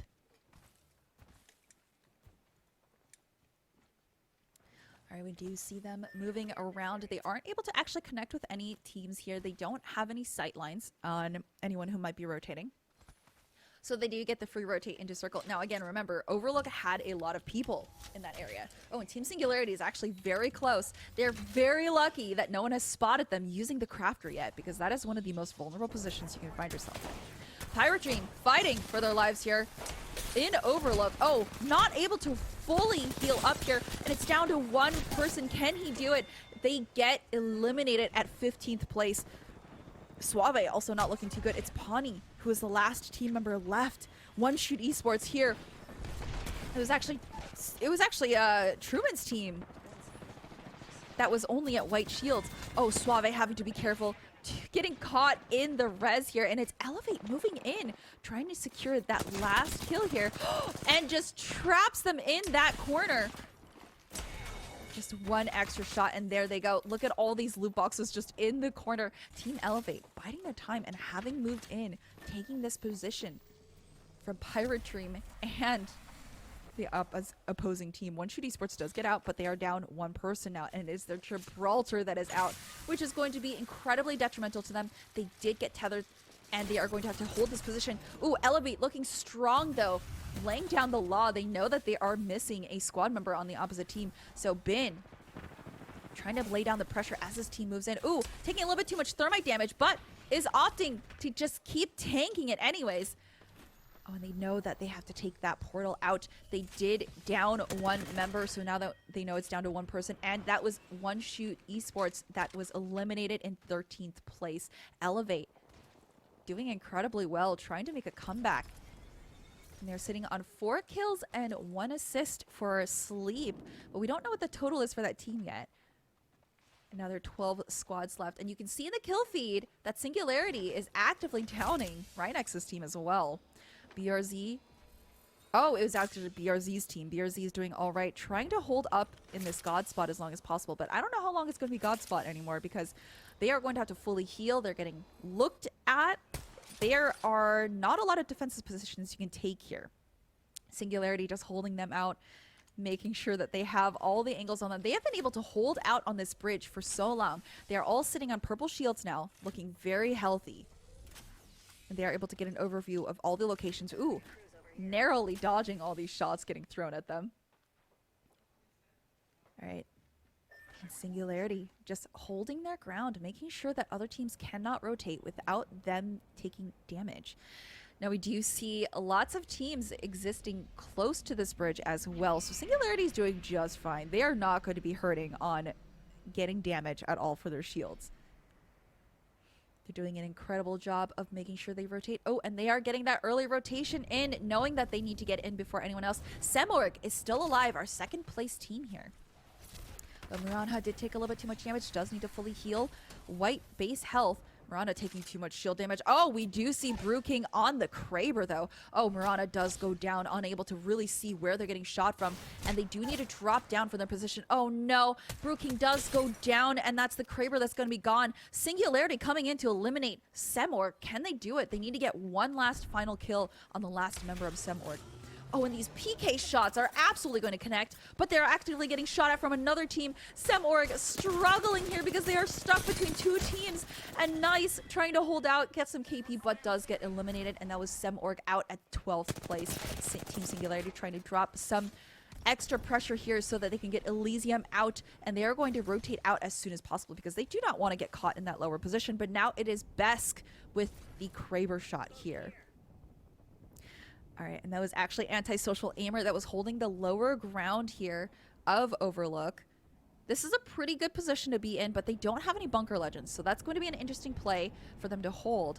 Now, Team Singularity, they were able to fully re-heal and reset, and there was another team that dropped down on them, but Besk was not able to hold that Kraber shot there. They are going to back off, try to get some extra cover here. Elevate not looking too good, getting naded here, getting ulted. Oh, not connecting any shots. Nellis, please, we need you. They are actively going around. There are two other squads here actively trying to fight them. Elevate not looking so great in health, but Worst's team is going to actually back off, and it looks like they're going to try to reposition. Ooh, but Ben, taking a little bit too much damage, is going to have to re-shield here. They all need to heal. So all the teams have backed off. Elevate looking really good this round. They have a lot of KP, and if they can just play for placement, they're going to be just fine. They are getting a little bit aggressive here, and they're properly getting angled here. Ben has to use his shield cells. He's trying to hold off on using his batteries. Sleep trying to get some wingman shots across, but they just aren't connecting.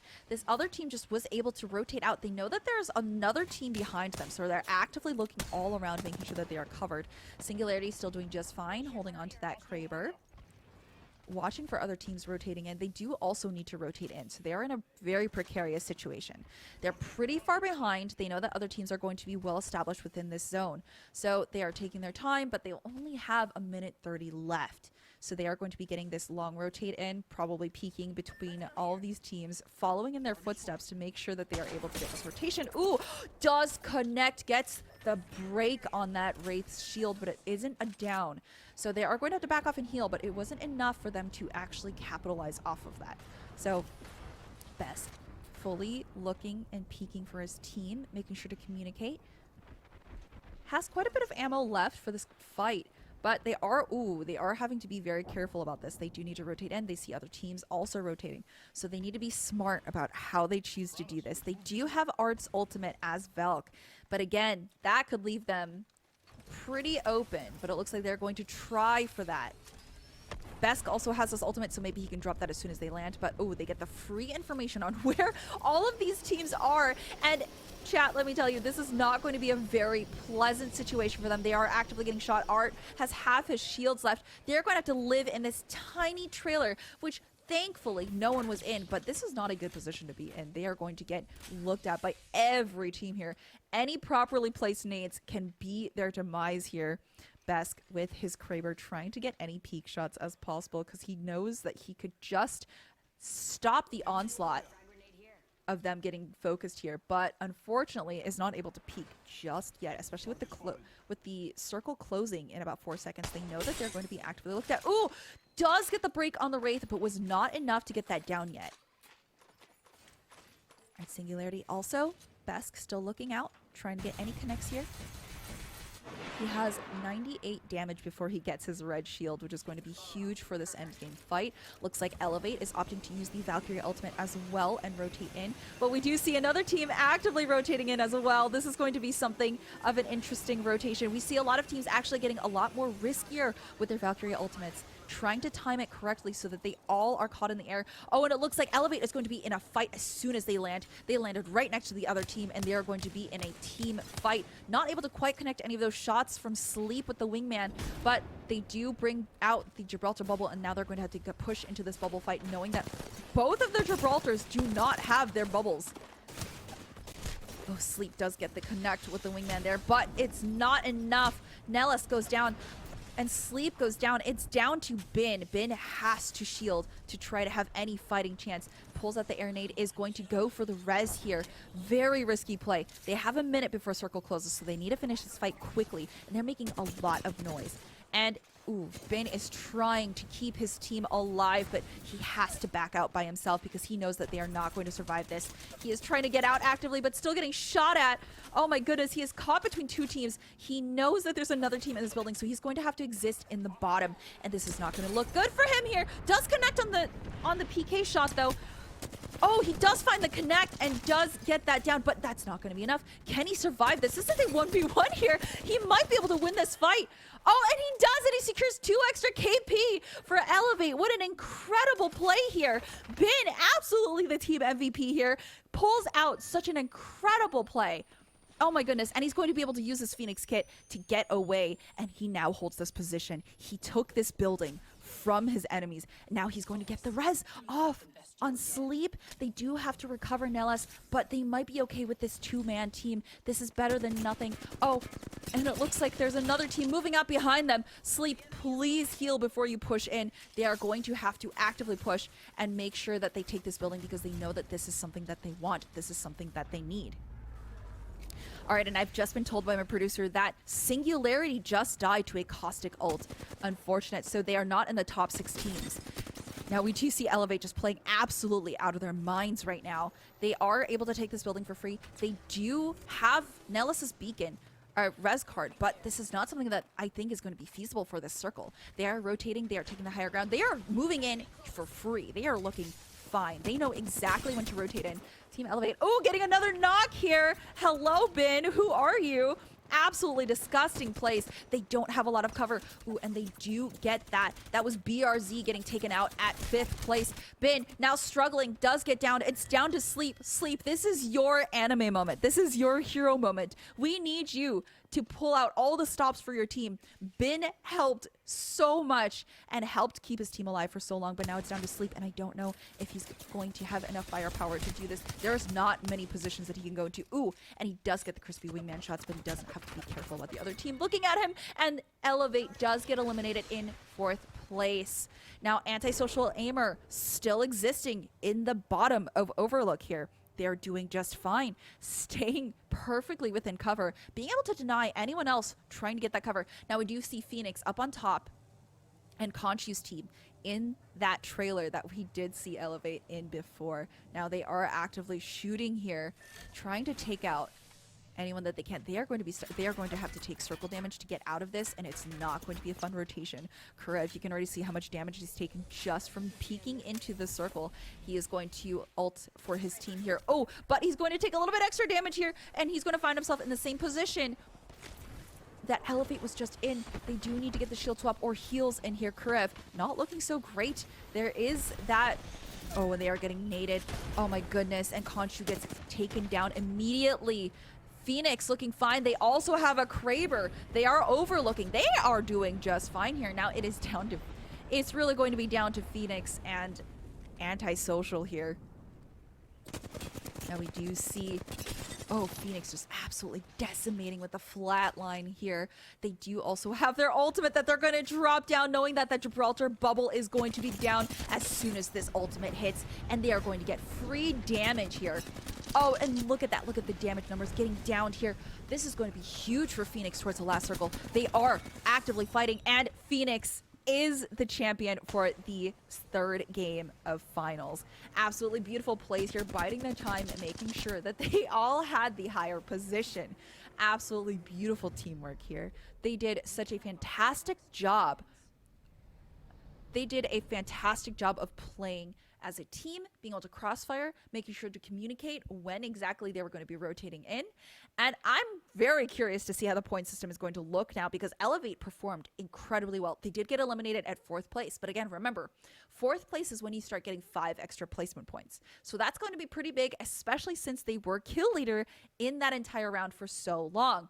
It was unfortunate they did get caught out in 4th place, but again, they performed so well. They had so much KP, it may actually not matter. But again, we did see Singularity performing really well as well. Even though they were eliminated before 6th place, they may still have accumulated enough points that they still hold their 1st place win. We'll see, though. I'm very excited to see how these scorings line up after game number 3. Now remember, the next game is going to be going into Storm Point. And if you remember correctly, if you remember from the past 2 qualifiers, Storm Point, teams played a little bit differently. Some were more aggressive, some were a little bit more reserved. And because Storm Point is 15% bigger than World's Edge, we're going to see a lot of teams shifting gear and shifting legends. A lot of the teams that were playing as Caustic in this map on World's Edge, they are going to be switching. And we did see a lot of Ashes being switched out to. All right, we're going to take a look at the score now after game number 3. Let's go ahead and take a look at the standings. Let's see where everyone stands. Ooh, Team Singularity still in first place with 54 points. Phoenix team, after their win, they are sitting in second place with 29 points. And Elevate in third with 25 points. I want to point out that they were doing really well. Let's see, from game number 2, Elevate was in 17th place. So they were able to get 25 points in one game. Is that not incredible? AK-47 is down in 4th place with only 1 point off, which is incredible. So all of this, and Audic is in 5th with 21 points. So all of this is incredibly close. All of this is going to be very close, except for Team Singularity is still holding on to their first place with 54 points. Phoenix 29 points. So this could all still easily be very winnable for Elevate or Phoenix. They're close. Singularity, though, they have just put ahead such a massive win for first and second game that they are holding first place very easily. Now, again, remember we have 3 games left. So Elevate, if they perform again like they did this third match, we may see them take over Phoenix and maybe possibly Singularity. They would need a really good game again. And again, they were doing so well. All right, now we are going to be going into game number 4 soon. Now remember, we do have 6 total games today. So don't worry, we have plenty of Apex content, but we're going to get this lobby set up for you. And when we come back, we'll be going into Storm Point for game number 4. Smelling like that bourbon, and I end up alone. I'm not certain. Yeah, the girls impolite in the club every night. That's how it goes when you Hollywood perfect. Hollywood perfect.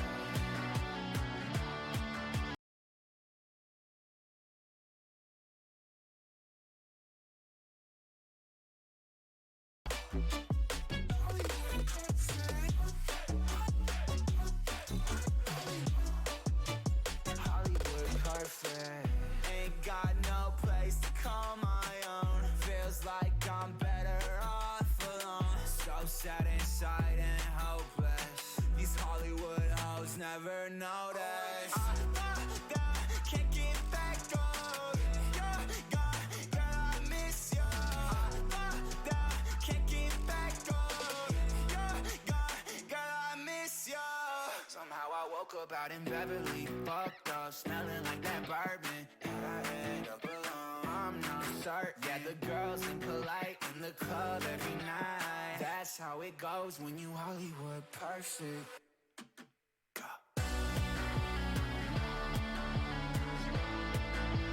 Hollywood perfect. That's how it goes when you Hollywood perfect.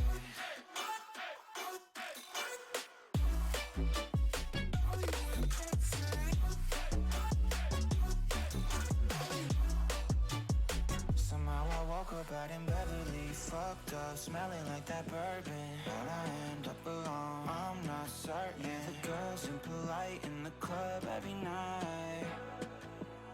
Somehow I woke up out in Beverly, fucked up, smelling like that bourbon, and I end up alone. I'm not certain. Yeah, the girls impolite in the club every night. That's how it goes when you're Hollywood perfect.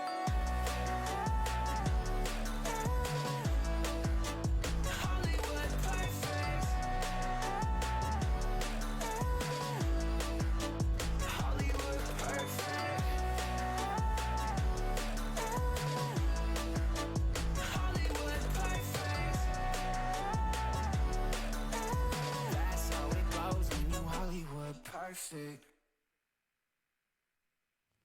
I get lost inside my thoughts, and when I start to think, oh, the door how close it starts to end up on the brink. I tried so hard, but all these scars, they cut so deep I bleed. I fell so fast from heaven, it's like someone clipped my wings. Now I'm falling, and I can't see the ground. Can we stop this gravity? It keeps bringing me down. I can't breathe, and I don't wanna die. Can we stop this gravity?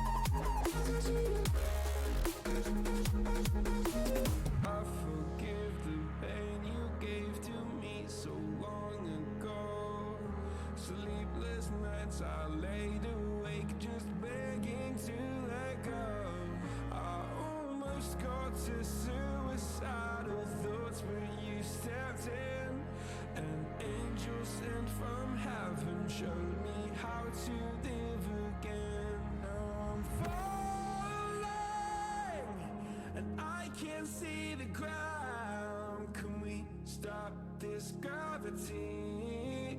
It keeps bringing me down. I can't breathe and I don't wanna die. Can we stop this gravity? 'Cause I don't wanna say goodbye.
Hello and welcome back. Hope you guys got your snacks.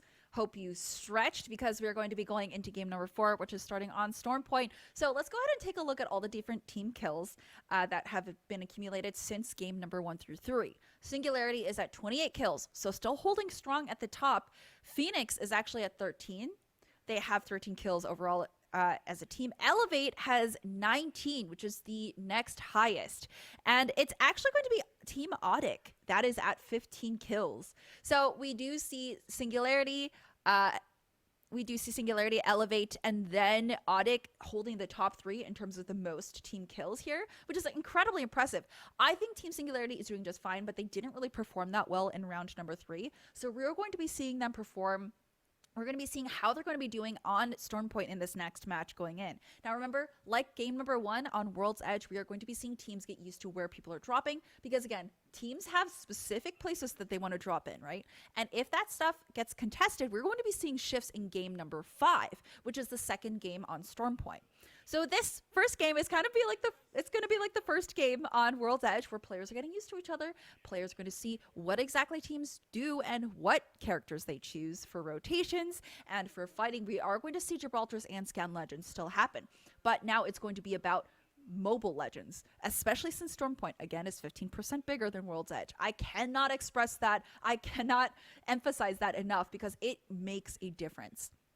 We are going to see some fights happening early on, but again, because the rotations take a little bit longer, we're going to be seeing more isolated fights happen in specific points of the map as people are rotating into later circles. So with that being said, let's go into game number 4 on Storm Point. All right, now we do see a lot of teams dropping immediately. Now, I was surprised at how many teams preferred Fish Farm in Storm Point. Usually there isn't too much loot there that is worth fighting for, but we do see that Spectre's team is already there. We're going to see if anyone lands in Barometer, because Barometer usually has very good loot. But again, in qualifiers, we didn't see any teams really wanting to drop in Barometer. I don't know if because that feels like one of those places that gets contested very easily, but it seems like we are going to be seeing some teams flying over into that direction. So hopefully we do see some early game fights there, because that is a high POI contention point. Now we do see Team Singularity, our top team so far after 3 games already in a fight. They are catching out this Ashe here. Singularity doing fine here. They do have long range. It seems like they have a charge rifle and a prowler for Elysium. Now they are fully chasing, but they do need to be careful about how far they push out, because again, we did see a team in a fish farms that can easily rotate over to this position. Singularity choosing to back off and heal. They did get 1 KP, so they're doing fine. Now it looks like 2 different teams are existing here next to the wall. Now this place usually has a lot of good loot, usually has crafting, which you can see in the middle there, and they also have free points of rotation. Now it looks like Vamo Time is opting to rotate up the hill here, but Suave looks like they're looking for a fight. They have enough ammo for 1 fight, and it looks like they are looking to chase, but maybe they'll back off and actually just opt to loot more instead. Now again, remember this map is huge, so A lot of teams are going to be looking for how long it takes for them to rotate into another team. You want to get early KP because, again, placement points matter quite a bit in finals today. So remember, KP is 1 extra point, and the placement system is that in first place you get 12 points, and in second you get 9. So it is a significant jump the longer you survive. Suave is opting to just take this POI, and Singularity, they are still fighting here, right outside of Fish Farm. Now it looks like they did find the rest of that team that was trying to recover their teammate's banner. Artie is just a surgeon with this 30-30, and he has the car as well. Ooh, missing these shots though, unable to connect here on the Valkyrie that is actually just snaking around them. They do Ash ult, their Elysium is full sending, trying to get the connect on this last one. Also has a Prowler 30-30. Oh, and does secure the kill on Sunflower here, but that is not the team wipe yet. So this team does have 2 KP. So far, they are going to be doing just fine. They are going to be rotating into this team, and looks like they did opt to take the car. So they're going to take that and rotate around, and it looks like they are doing just fine on loot. Artie does need a little bit of better shields, but he has 5 damage left until he gets blue. So now they're going to move into Fish Farm and see if they can't catch out that last member or get some extra loot. And it looks like they did actually catch the last member of this enemy team. Ooh, just bullying there. Did break their shield, but was not enough to fully down. Now they might be able to get away since they are a little bit further down and they don't have their Ash ultimate, but it looks like they are full sending with the car. And looks like they are waiting for their team to get together. I don't think they're going to worry about this rat quite yet. There are 19 squads left, and it is only circle 1. Ooh, but they are taking a little bit of damage. Artie repositioning, trying to go towards the back of Fish Farm where it appears to be half looted. Now they are going to have to be careful about how much resources they are using. Elevate here, our team that was performing incredibly well last match in a fight already. Ooh, not able to connect the massive shots, but getting there. Now it is a 2v2. Trying to secure these kills, getting the shield swap bin, looking incredibly healthy here. Oh, getting the connects here, trying to hold off on this Valkyrie, getting the Phoenix kit off, and they do win out the fight, and they're able to fully reset, and they do have 3 KP starting out, and now it is 18 squads left. Round number one has not even finished closing. Oh, and look, it was BRZ that was bullying Singularity here. And it looks like they were actually existing in the bottom of Fish Farm, and they're getting all this free damage off on their Gibraltar. Ooh, and downs him. That was Lawrence that went down. And Vlato trying to get back over to his team here. Rhynex having to heal, but they don't want to push just yet, but they do want to capitalize off of this down that was on their Gibraltar. That was incredibly important.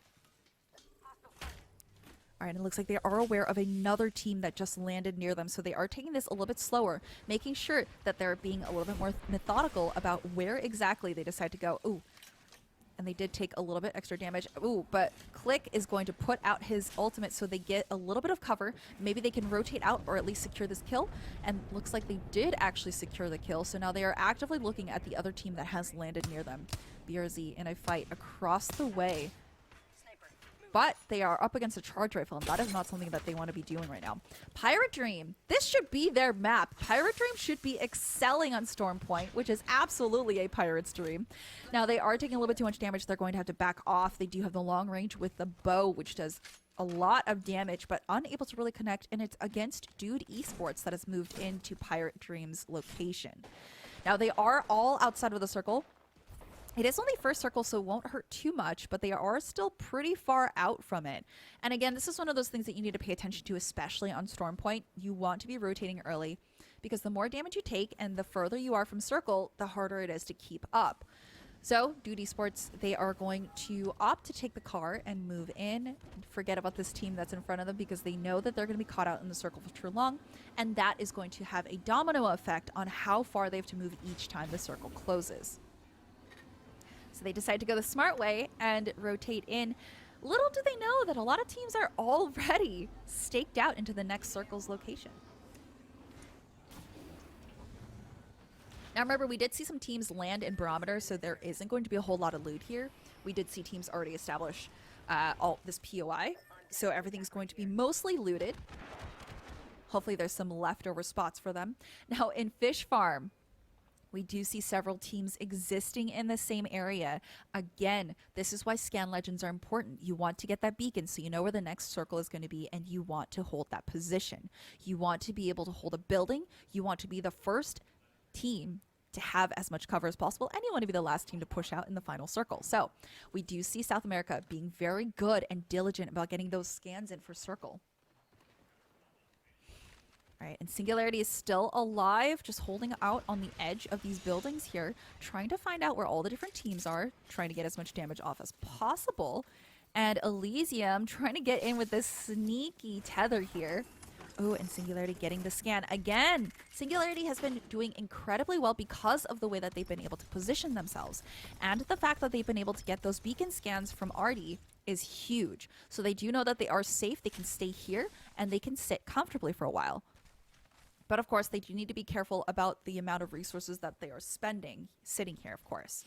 Now, they do know that several teams already exist in this area, so they aren't going to be worried too much about poking. But they do know that they cannot push out too far.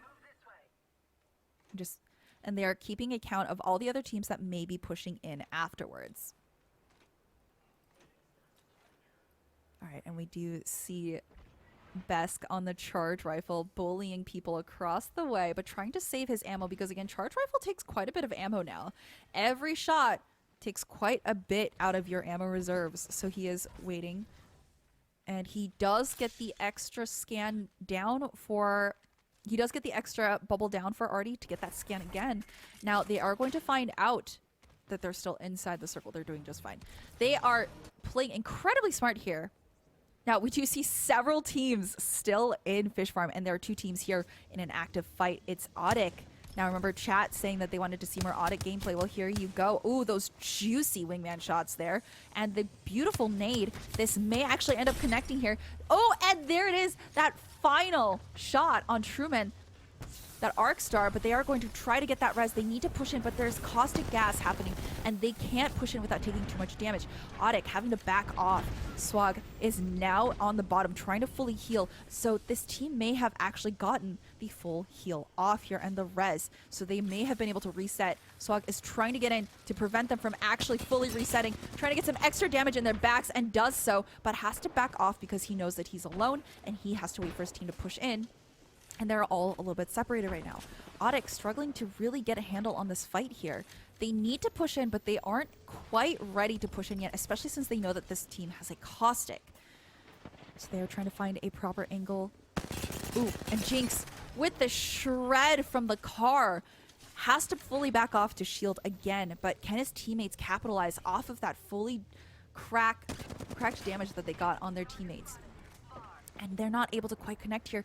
They should have pushed earlier when they knew that One Shoot Esports had their shields damaged, but they just were not able to connect with that. Ooh, and One Shoot doing really well at playing their bubble. Ooh, Nan taking a little bit too much damage here, but they are pushing this Gibraltar. Nan does go down. One Shoot is not able to hold their ground here, but they are fighting as hard as they can. Oh, and they actually do eliminate Audic, but there is someone else above them, and that's Anti-Social Aimer coming into third party this fight that they heard going on for so long. This is what I mean, chat. When you're the first team to fully send into a fight, you are actively inviting third parties to happen. And it looks like that's exactly what happened with Anti-Social Aimer, and they are also getting aimed at by another team that is existing in Fish Farm. This is the problem. This is the problem with Stormpoint. It's so easy to get caught out by several teams. Famo Time moving in, trying to secure their third party, but not knowing that they're fourth partying. Now Truman is trying to survive, afraid to heal. The reason why he's not healing is because teammate trying to secure their third party, but not knowing that they're fourth partying. Now Truman is trying to survive, afraid to heal. The reason why he's not healing is because teammate enemies can hear when you heal, so they're being incredibly careful about when they decide to heal. Famo Time trying to take over, getting all of this free loot.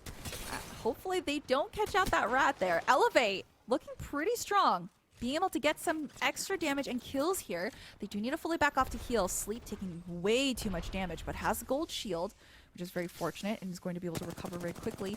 And Bin trying to hold off and get some extra leverage for his team. Oh, does get the tether, extra 10 damage. And they are able to secure the KP on Khonshu. Elevate looking pretty strong as a team here, making sure to watch their backs because the circle 2 has not closed and they could easily get rotated on. Nellas and Sleep fully recovered. Bin also recovered. Now they can push up if they want to, but they also like this building location. They know that once they push up, they're going to be on a hill and they could be easily shot at from across the way. So they are just going to grab as many resources as they can and back off for now. And it looks like they are going to back off into the building and live there for a little bit longer until the circle closes, because then they don't have to watch their backs and they can easily take the fight in front. Now, Elevate, they could, if they frag out as well as they did last match, they could easily take second place and then in turn in the next 2 matches take first. So Elevate is playing a little bit carefully, trying to make sure that they can get as much positioning as possible. Because again, what they did so well up until they were eliminated at around 4th place was that they were playing positioning, but then they scrambled towards the end because they were not able to move in as quickly as possible. Bama Time still holding out, using the R9 EVA 8 combination here. Ooh, they are going close range. They want this fight. They're getting aggressive. They are asserting their dominance here up on top of the hill, but they do need to move. Circle's going to close in about under 2 minutes. Yuri going in. Full pursuit of this team that is going backwards into circle. They might take a little bit too much damage. This is going to be 3rd circle here, but they do want that KP.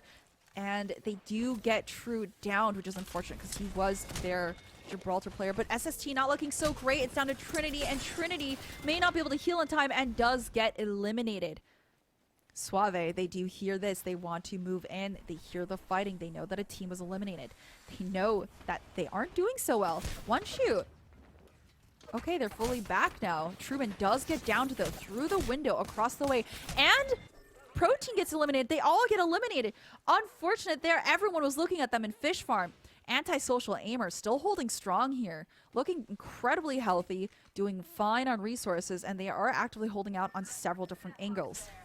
Now we know that there have been so many teams existing in Fish Farm since the drop.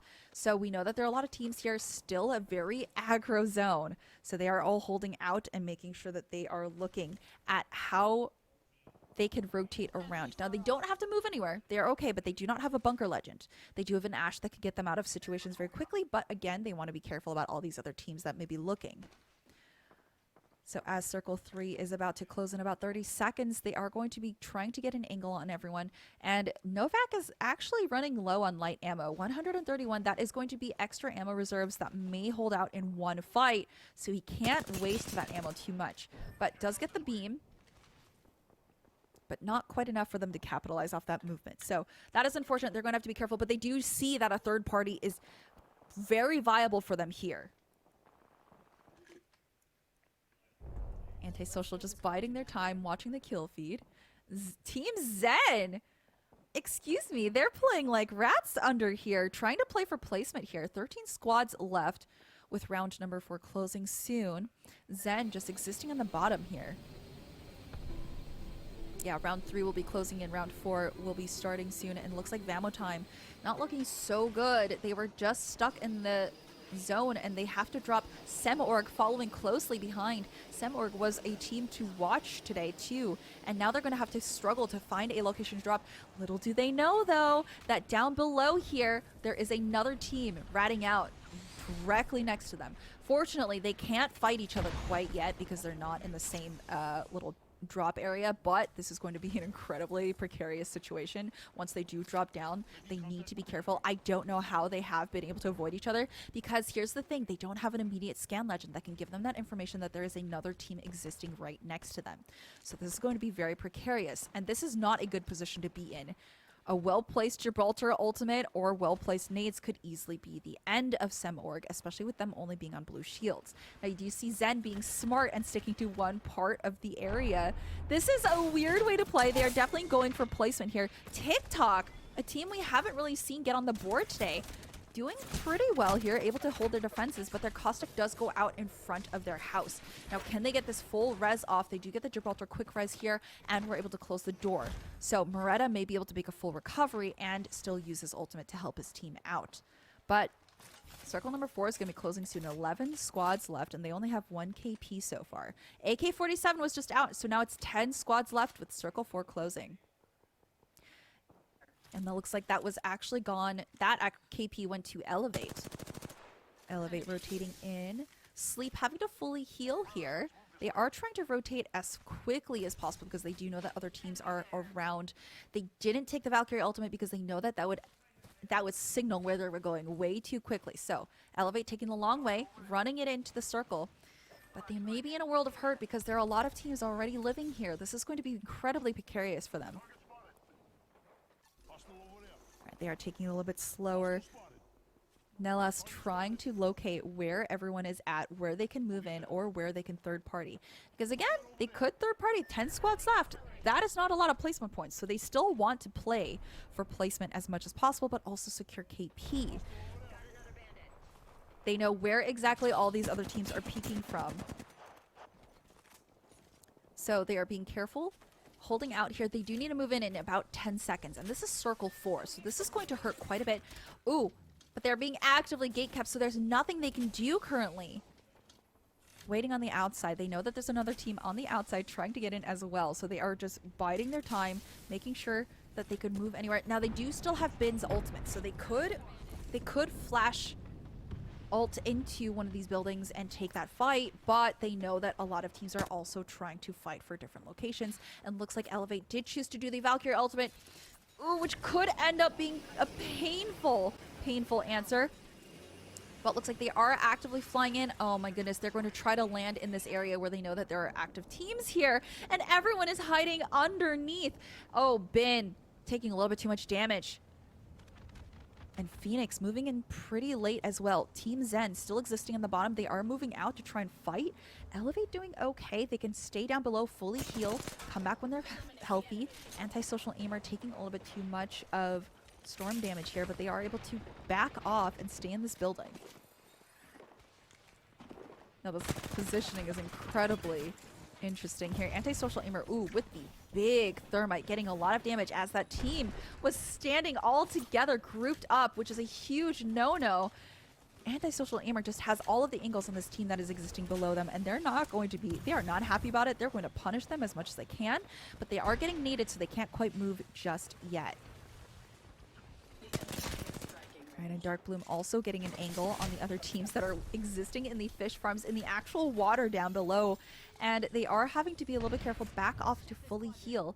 Antisocial has to move up the most, and that team below. So they are trying to actively gatekeep that team that's below because they know that they could potentially earn themselves a higher spot if they are careful. But it looks like they're not able to. 7 squads left. All right, and Phoenix is actively rotating out as well. They don't want to be the last team to move out, and they're sticking to the sides, but they are getting gate kept out. Yeah, they're struggling to find a good position to move from. Lots of squads living in this one area, and this is going to be so bad for them. Suave still alive, and they're actually the team. They're actually the team that TikTok was holding out. And ooh, Suave taking a little too much damage. Rico, you need to get some heals off, and he is taking too much damage. He has no time to stop and heal because he's constantly getting shot at. Antisocial Aimer, they did move in, and it looks like they are going to take the Valkyrie ultimate in, which could be incredibly risky this late in with 7 squads. Oh, and they do get shot out of the sky. The risky play did not pay off for them. Missing the Mastiff shot. Oh, does connect for 33 here, but they do get fully eliminated, and that is Antisocial Aimer gone out of the fight. Now we do see Team Zen that was existing on the bottom floor for so long moving in. They are going to take this building. They are going to be able to hold this out. No one else can come in behind them, so they need to push up forward. Zen laying down the law with these PK shots. Ooh, but he does go down here. King is out. Stall carrying through. Tries to get the banner, but I don't think that's what he meant to do yet, and they are eliminated. BRZ struggling here. Vlado gets taken out by a bombardment. Elevate. That was Elevate coming in to clean up the mess, and it's 2 squads left already with the final circle closing. They need to fully back off and heal. They have time. This is the top 3. This is the top 3 team versus the top 1 team. Singularity versus Elevate. Now, this could be a huge game for Elevate if they could get this win, but Singularity is looking incredibly healthy and well positioned here, getting the crack on their Valkyrie here. Singularity is laying down the law, saying, no, that is our first place. You cannot take that from us. And they do get the down on Nelas. This may be it for Elevate here. Oh, and getting hit with the PK shots, getting decimated. And Team Singularity is your winner for game number 4, the first game on Stormpoint. Singularity is absolutely showing up today. We did see them being a little bit quiet for game number 3, but they came back on Stormpoint incredibly strong. We saw them holding out their position on Fish Farm for quite some time. So again, we did see their technique of constantly scanning, making sure that they were very aware of where the circle was going to go, where they needed to be, and they stood their ground and they made sure to hold their position. So incredibly fascinating work by Singularity. Such amazing teamwork that I've never seen in any other team. And Elevate got really close to, they were second place, and now they were also slaying out. So again, this may have brought them up closer. This may have placed them in second place. We're not sure yet, but we'll see when the scoreboard does come up. I want to point out that Elevate also did a fantastic job of waiting. They should have, again, Elevate seems to have this problem of final circle positioning where they're not quite sure where to go. So we do see them struggling a little bit towards end circle, especially the last 6th circle where there's nowhere else to hide, where we do find them panicking a little bit. Now, they are on Ashe now instead of Wraith, so that's going to be huge for them on Stormpoint, which again, we did see them lasting until second place. Again, not a small feat. So we're going to take a look at the scoring after game number 4. Let's go ahead and see where everyone stands. And Team Singularity at a whopping 83 points in first place, highly setting themselves above everyone else. Even in second place, Elevate is now in second place as predicted with 42 points. That is a 40-point difference here between first and second place. Phoenix is in third with 40 points, can easily take out Elevate if they wanted to. BRZ is in fourth with 35, and AK-47 is in fifth with 28 points. Incredible work by all of these teams, but Singularity has really put themselves above and beyond at 83 points. And I feel like game number 5, we may be seeing them hit 100 points. And remember, this is ALGS scoring. So this is incredibly difficult to do, especially since KP is only 1 extra point. So we'll see how game number 5 will go for Team Singularity and Elevate. Elevate has been showing up. They woke up. They're ready. And we'll see if they get a little bit closer to first place, but that means taking out Singularity pretty early. So hopefully they are able to get a little bit higher positioning and maybe win a game. But we're going to take a quick break before we get into game number 5. We'll see you after a short little break. Oh, every little thing you do, every time you hold me, take me higher, higher. Every little thing you do, every time you hold me, take me higher, higher. Ooh, you take me higher, you take me higher, baby, you take me higher, you take me higher, baby, you take me higher, you take me higher, baby, you take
You sure do like to share your opinions, talking big like somebody's listening.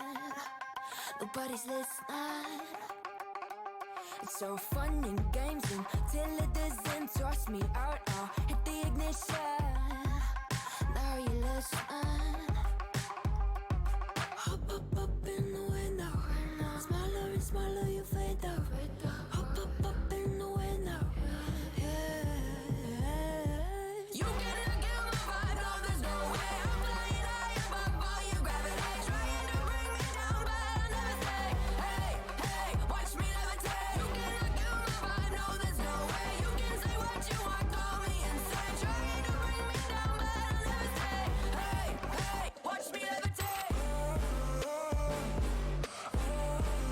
Watch me levitate. Hey, hey, watch me levitate. Try to paint me like a no-name, so sorry, but we're not the same.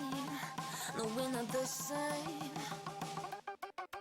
Boo-hoo, poor you, please forgive me, cause I don't feel any pity. I'm fed up with lies, you wanted my demise, now you're watching me rise, rise, rise. Up in the window, smaller and smaller you fade out.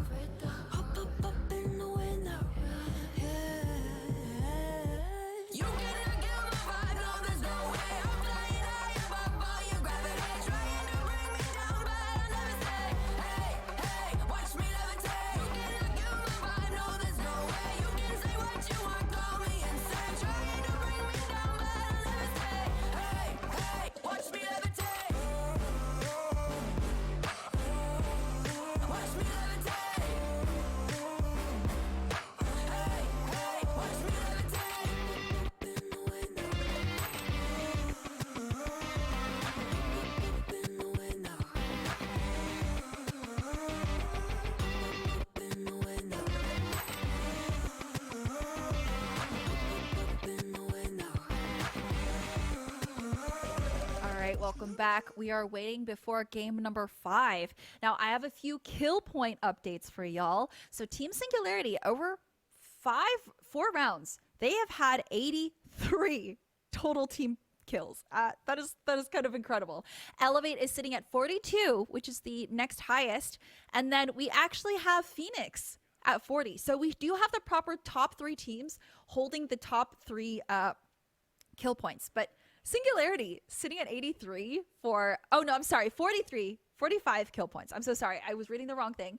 Hold on. Rewind. Just clear everything that I just said in your head, okay? So Team Singularity has 45 kill points. Elevate has 27. And we do see Phoenix at 21. But they're actually tied with BRZ for 21 kill points. So sorry for that confusion. But honestly, you would have believed me if I said Team Singularity had 83 kill points, right? Because they've been slaying out. So we're going to be going into game number 5 pretty soon. But again, we did see Team Singularity taking 83 total points. I got that confused with KP. Don't mind me. But yeah, so we do see them sitting in first place with 83 points. And Elevate is in second with 42, and that is a 40-point lead. So Elevate, if they want to take first place, they are going to have to outperform Singularity, maybe challenge them, or just hope for the best and hope that they can slay out and get a proper win. Elevate has been doing incredibly well with being able to position, but the thing is they do need to prepare for last end game circle, which we did see them almost win that one round, but they just were not able to. So Team Singularity has been doing a fantastic job of making sure that they are very aware of where all the radars are, where all the map scans are, making sure to rotate and keep their teammates protected. They play really well for each other. They are able to provide cover. And yeah, we're going to be going into game number 5, seeing if Team Elevate can actually make it up to first place. It is a 40-point lead. So we'll see. We'll see if they're able to hold up their own against Team Singularity. They just need to be able to play circle and maybe challenge Singularity early on, because we do know that Team Singularity, wherever the circle is going to be, they will be there 100%. You know that they will be there early on. So we're going to be going into game number 5. Again, Storm Point. Now, this is the second game on Storm Point, so all the teams that fought each other, they know where the rotation points are going to be. They know where the teams like to land. So we may be seeing a lot of teams rotate or change positions into where they want to be rotating into, where they want to land, maybe challenge a few teams right off the bat. So we'll see how that goes because we're not entirely sure how people are going to be rotating in again, especially since we did see a lot of people picking spots that we didn't see in qualifiers. We did see Barometer being picked today, but previously in qualifiers, no one wanted to go to Barometer. So we're going to go ahead and hop into game number 5. Let's see where everyone's dropping here. All right, and we do see everyone dropping. Ooh, this is a lovely drop. I don't know about you, chat, but I absolutely love when I see the drop zone end up going straight down the map in the middle. Now, we do see a lot of teams dropping into the same zones that they were at before. Now, we do see Stormcatcher is actually the blue zone with a high tier loot, and it looks like we do see 2 teams going into that direction.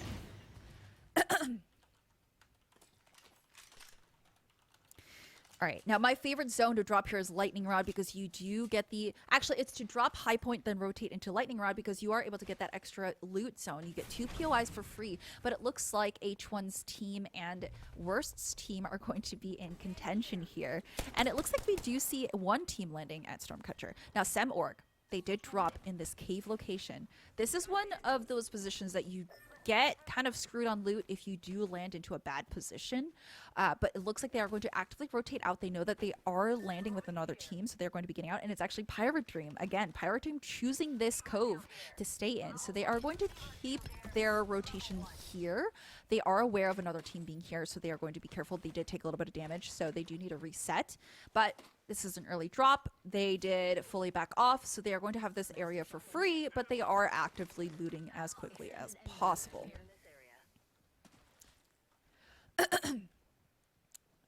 All right, now we do see Team Singularity, our first place squad so far in this entire lobby for the past 4 games, rotating around. They are still sitting on white shields, which is honestly okay for having been right off the drop, but they do want to amend that, especially since this is a team that we're talking about that likes to rotate in very quickly. So they want to be as looted up as possible. Now, Dude Esports is looking at Pirate Dream here. They do know they heard some shots here and they are actively rotating in to try to catch them off guard. Now, Dude Esports, I want to see them get on the board. I want to see them win this fight. I want to see them and Pirate Dream have this fight. Ooh, but Leo does want to rotate out after having taken a little bit of damage. They are sitting on white shields with the Car and Hemlock here. And he's going to go back to his teammates to make sure they can regroup because they are a little bit separated. And while separation is okay for scouting ahead, if you're sitting on Valkyrie, that is not a fast legend that you can rotate out with, so you don't want to do that. But we do see Mike separating himself even more from his teammates. I don't know what their play is here, but they are actively looting as much as they can, making sure that they are fully kitted out. Wingman Rampage combination here. Very interesting from Mike's positioning. Now, his teammates are lagging behind, so they are quite separated, but it looks like they are going to be able to regroup. Zen, also right outside the cave, rotating around, maybe chasing Sem.org here, and it looks like Sem actually has taken some damage. Now, Sem has been the team that has been performing really well, but they did drop off the last 2 games. So I'm hoping to see them come back in this game, especially on Stormpoint. Now, we have this game and 1 last game, because remember, for finals, we have 6 total games. Sem.org taking the high ground here, trying to get their scouting done on this team that's been chasing them around. They are able to fully sit and reset. Brew does have white shields, which doesn't bode super well, but he does have the charge rifle. He may be able to get extra damage here, but again, they may be running out of resources. They have been getting fired at for quite some time, so Sem.org looking for any optics, anything that can help them out in this fight. Dude Esports also pulling up. There are a lot of teams existing in this area, and this is not even inside the circle technically. Oh, and Mike just Mike just styling with that vehicle. Plaque actively in a fight here as well, has to pull out the Gibraltar Dome, and Tur has to fully heal and shield because he is not looking too great here. They are in this team fight. Ooh, and Lawrence is down. Plaque trying to chase down this Valkyrie. Ooh, not able to connect any of these shots. Tur is not looking great. Zilak has to do something for his team here. Turk did fully back off and is able to get this Phoenix, hopefully, but he is getting hunted and he's not going to have enough time. But he does get the Phoenix off, and now he has to protect Zilak so he can get his battery off. Turk also taking too much damage, and I think this may be it for Plaque here, and they do get eliminated. Brotherhood was actually the team pushing them. Brotherhood is moving in here to this zone here, and they're trying to take center circle, and it looks like they are able to get some sights here. They do have the Mastiff Charge Rifle combo, which they seem to like very much so, and they do hear the third party opportunity, but they aren't going to fully send yet because they know that they got here a little bit late. So Brotherhood is going to hold off, try to get positioning into circle, and they are holding off here. Ender does need to get a little bit more shields here. He is sitting on 50 health before he gets into the next shield damage. So he's going to be rotating around with his team and holding the ground as much as possible. Right, Brotherhood, it seems like they're not entirely sure where they want to go. They are trying to get this care package. It's only a Spitfire, which, you know, we've seen how well this lobby can do with a Spitfire, but they are opting to get rid of their more trustworthy weapon. Oh, Dupla, not looking so good. Pudding is down. And Van has to fully heal as well. Doesn't have a Phoenix, and he's going to have to slow heal his health here. Keepstar on Bangalore, which is an interesting option. Also, trying to get some smoke down so he's able to... Ooh, it does land a smoke damage. Now, Van is going to get the res on Puddin, and they are putting down cover. Keepstar is trying his best.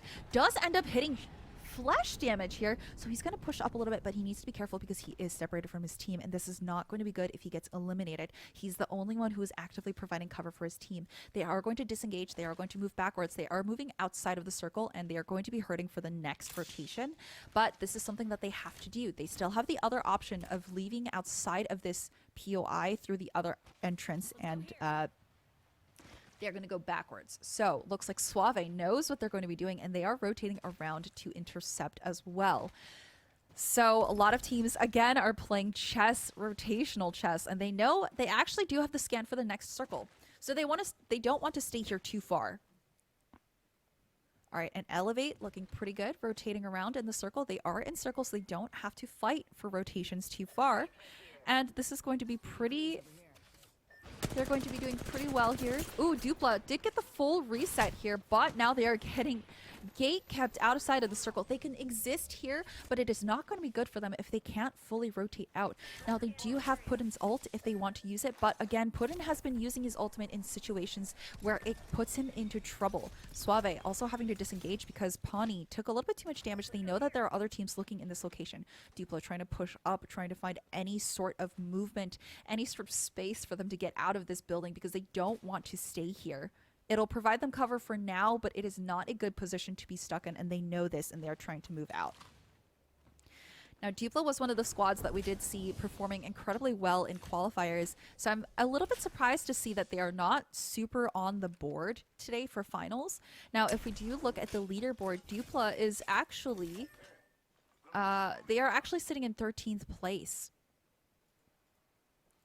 All right, now we do see Team TikTok bunkered up in a building. They do have Moretta on Caustic. Now, Caustic's pretty good. Caustic can still be viable on Stormpoint, but the only thing is that you do have to play for buildings. And on Stormpoint, once the circle starts closing, there are not a lot of buildings that you can play for. So this is one of those situations where you have to be very aware of the downfalls of having a Caustic on Stormpoint.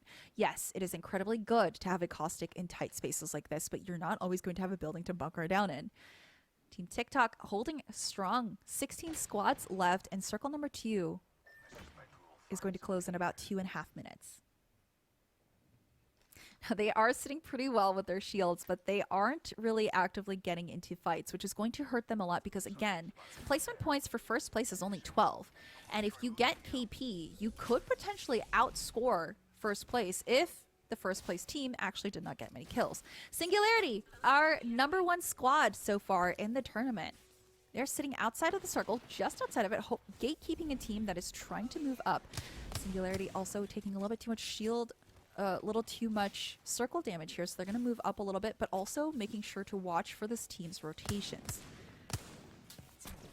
Best missing his wingman shots there. Oh, he's going to full send in this portal. Oh, does get the knock here on Yuri. and does get the finish there, so they do have extra KP there now. Vesk trying to push up and fight this Gibraltar that dropped his shield, knowing that he's not going to have the shield for long, but they are taking storm damage. They have to be careful about how long they spend in this fight, and they're making a lot of noise. And they do get the finishing kill, and Vamo Time has been eliminated in 16th place. Now there are 15 squads left. Circle is going to be closing in a minute. Singularity only has a few moments to fully recover and get moving. They do have Art's ultimate, which can get them out of that situation if they want to. Dupla also in a fight here, right on the edge of zone, making sure to gatekeep this team that is trying to move in. They do have the space to move in. They can live in the same area, but Dupla wants to get this kill. They want to get on the board. Again, they are sitting in 13th place. They could potentially come up to 5th place, so they are trying to gain some ground here. I mean, we did see Elevate move all the way up from like 17th place to 3rd with one game. So it's not impossible. But again, the later that these matches go, the more you want to be scoring. And they are using as many resources as possible to get some damage here. But they are going to get shot down at. So they need to be very aware of how much noise they're making, how much time they're spending in this area. And Van is actively looking up for them, and they are indeed getting shot down at. They are being surrounded here, and Van taking a little bit too much damage. Does have his bubble, but that's not something he wants to use right away. And it's actually 2 other teams down below as well. So there are 1, 2, 3, 4 teams all in this one part of the circle, which is incredibly difficult to maintain. Round 2 is closing, and they can all still stay here. Oh, and another team is flying in, and it's Team Elevate looking at the damage that is being called in here. They are moving up. They aren't looking too great on shields yet. Round 2 closing. And it looks like Elevate is just slowly creeping in, keeping an eye on everyone's health, keeping an eye on how many resources and ultimates are being placed down so they can keep track of how many teams are left alive and how many of them have defenses that they can play against. So they do go in. They did break Gibraltar's shield, which is the biggest thing that they needed to worry about. They are going to throw out as many nades as possible, try to connect. I don't know if they are aware of all the other teams in this area. Oh, and they do get the knock here. It was actually Singularity that stole the knock from them. Elevate, trying to push in. Ooh, nailing that Valkyrie, and it was actually Jinx here, trying to secure the KP, but they do realize there are so many other teams here. They want to get that KP. They want to secure it because it is still 15 squads left, and they are trying everything to get this KP here, but they know that there's another team actively pushing forward, and there it is. They need to back off. Now, Elevate is really separated here. They need to be careful about how they push in because they could easily get caught out. And again, another team could come in from behind them.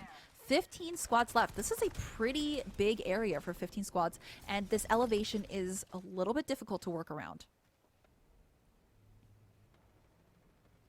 All right, now we do see a lot of teams existing in Jurassic Park. I know it's technically called the Prowler Pit, but it is Jurassic Park, as so lovely named by the community.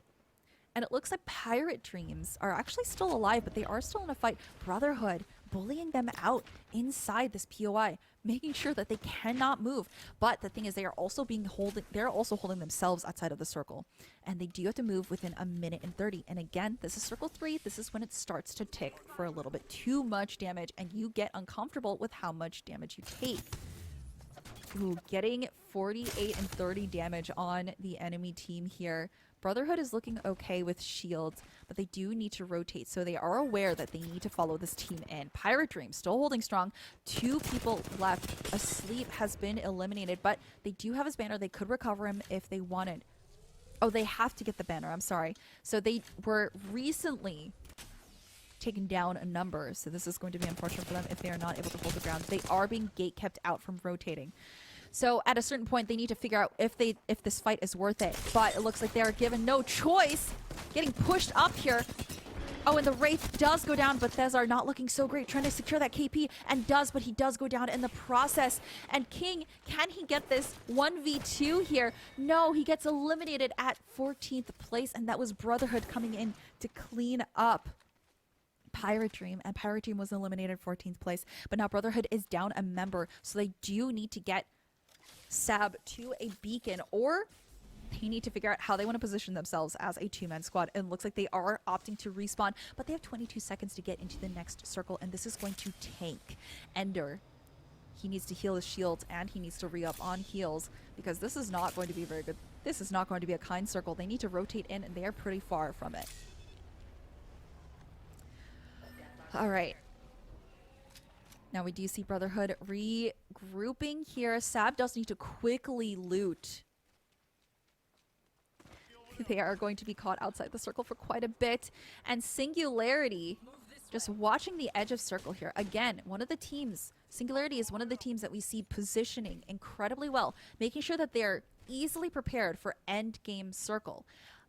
I don't know how they do it, but they constantly find themselves in easy rotations where they are able to get into circle and play a position for so long.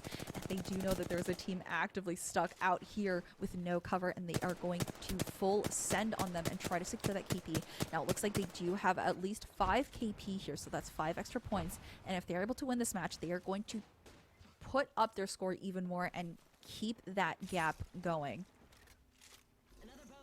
Singularity trying to bully this team here. Oh, and just beams with the R301 here, but they do get bombarded, so they need to back off. They aren't able to get this damage here, but they are fully sending with the nades here. Also getting shot by another team.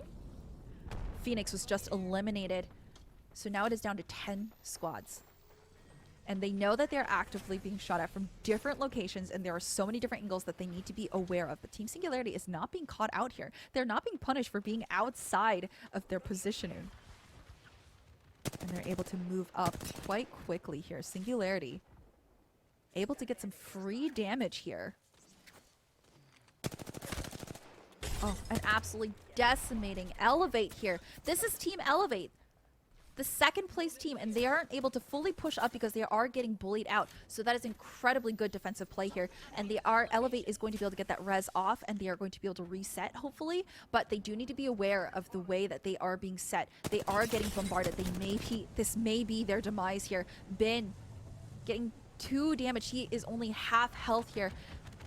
Elevate not looking so great. There are 10 squads left, and there are 3 teams in this one POI. And there is not a lot of cover here. Singularity coming in, trying to get as much damage off as possible, trying to finish this team. And that was Elevate that was eliminated in 10th place. And Best is now kill leader with 3 kills. Oh, but it was taken from him immediately. And they have to rethink this positioning, because now they're in the same position that Elevate was in, and they do not want to be stuck here. Right, and they are backing off. Art has to heal up. He is at half shields, but they do know where all the other teams are that are existing in this area. Now, we don't know where the other few teams are, because there are still 9 total squads left in this circle.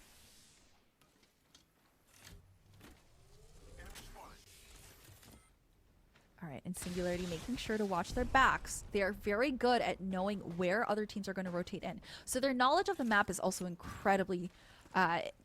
that is also something that they have a lot of, because they've had a lot of practice time. They've been able to know where teams are going to rotate from. Ooh, and BRZ with the risky Valkyrie ultimate. They are going to land right on the edge of circle. They're going to find themselves in the same position that Elevate was just in. They are going to take damage from all of these teams watching them fly in. Stormpoint is one of those maps where you do not want to be caught out with the Valkyrie ultimate late. We did see this in the last match. We're seeing it now. You will get punished for taking that late ultimate in. Alright, Singularity is still not being punished for being in this open area. I don't know what that team behind them is doing in the higher ground, but they are able to hold this position for quite some time. They're able to get the heals off. Besk doing just fine, trying to get some wingman shots down here.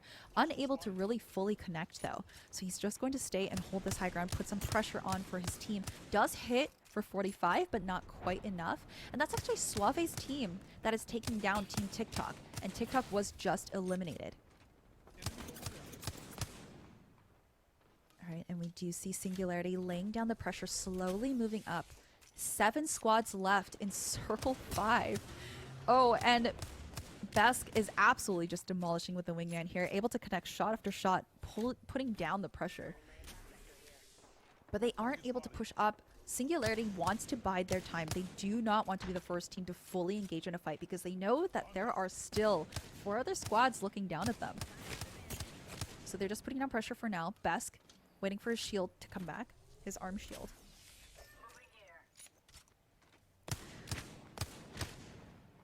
Yeah, they're just keeping pressure down. Singularity wants to make sure that they are holding their ground, making their presence known, but they do need to rotate in. It looks like Art and Elysium have already rotated in closer to the circle. They are taking every single angle advantage as possible to try and hold down their positioning.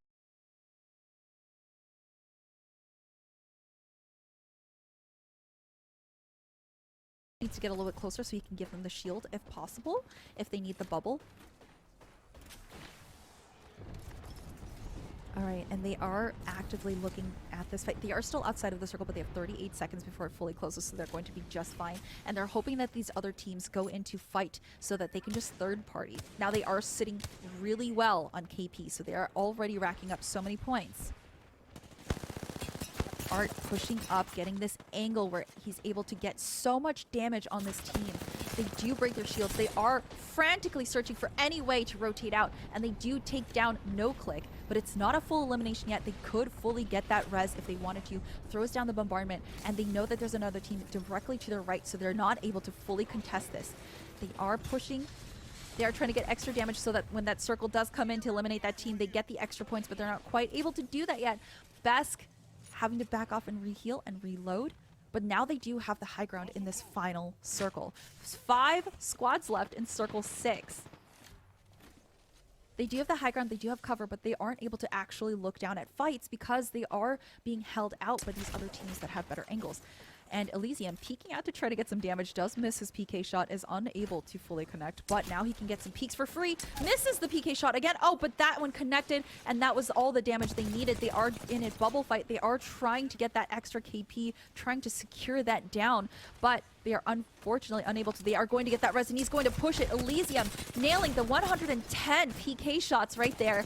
Oh my goodness, they are going to be able to wipe this team, and that was Antisocial Aimer that was just eliminated in 5th place. Audic, seeing this action, they are trying to move in, finding a good position, but they are actively being kept out by the other team that is on the outside of this circle.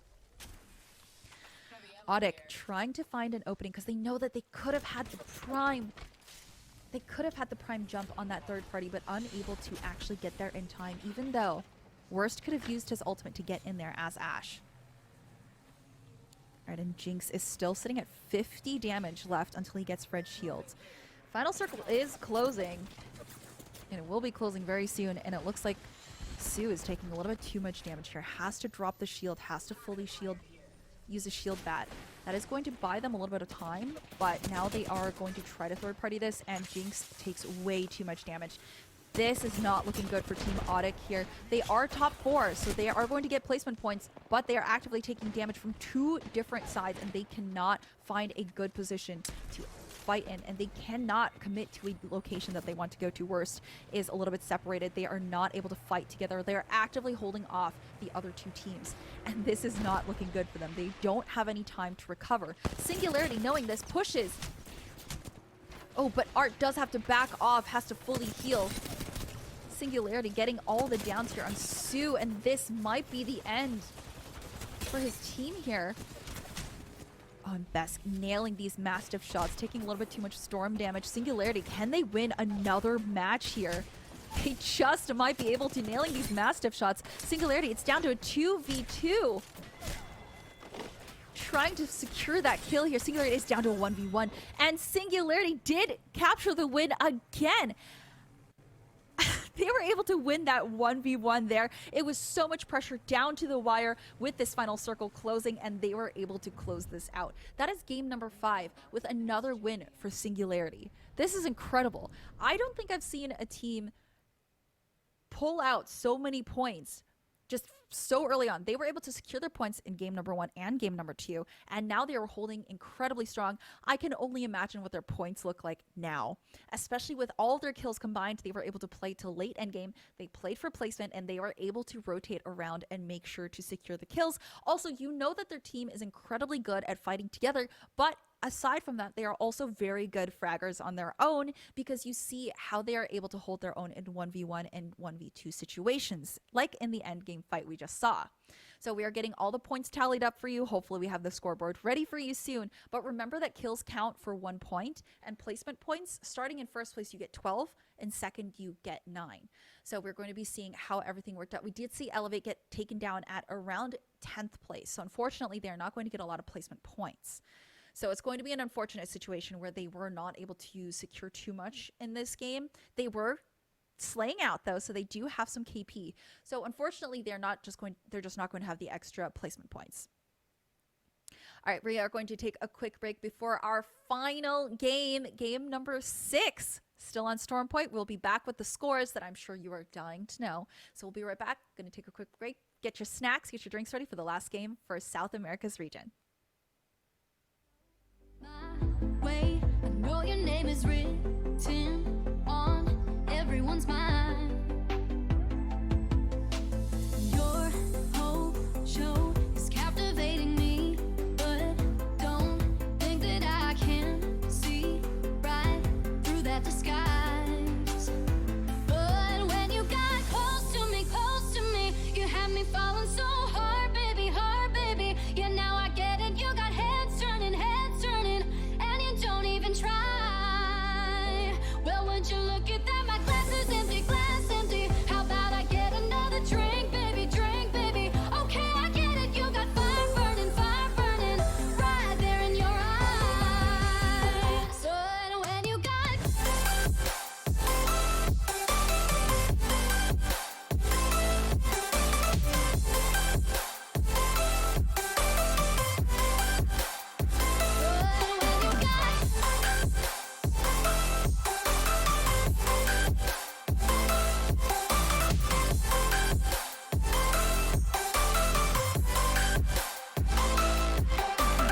this whole thing, I like the way you look at me. How about we just go with the flow? Now you know I feel it too. But I don't think this could be something that becomes a thing. Maybe just for tonight, then I'll be over you. But when you got close to me, you had me falling so hard, baby, yeah, now I get it. You got heads turning, and you don't even try. Well, would you look at that? My glass is empty, how about I get another drink, baby, drink, baby? Okay, I get it. You got fire burning, right there in your eyes. Oh yeah.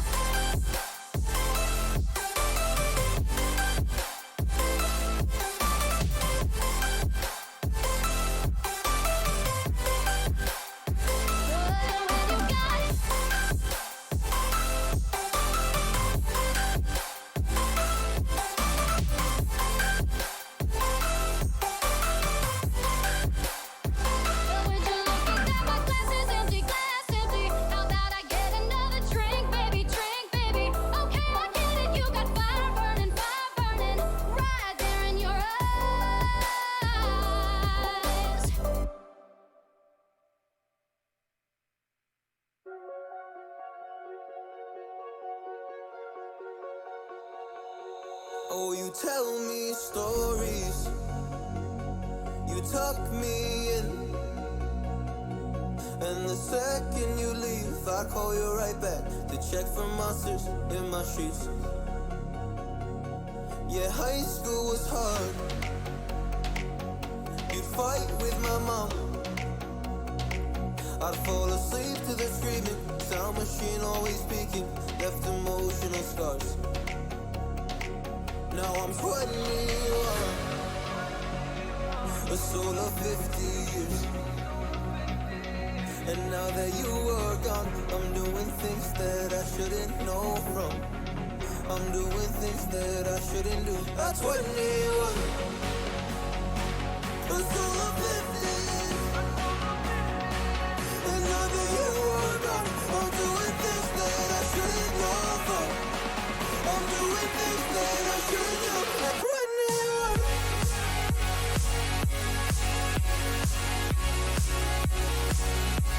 At 21. I'm doing things that I shouldn't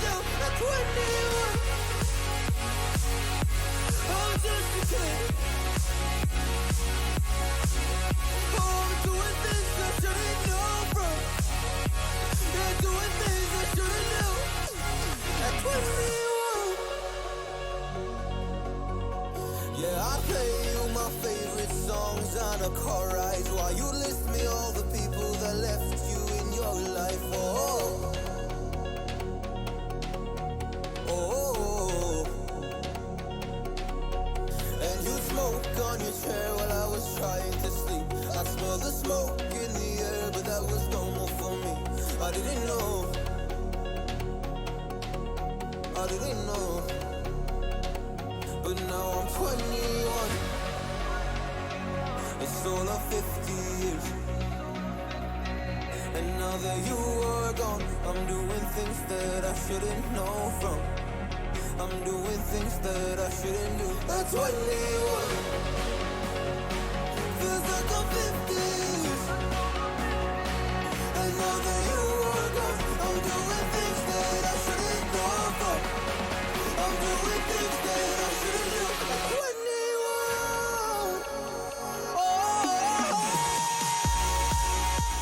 All right, welcome back. This is game number 6. And last we left you off, we were going to get the scores ready for you. And now we do have them ready. We have them calculated. We're going to see where everyone is standing here. So we're going to take a look at where the standings are after game number 5, which was still on Storm Point.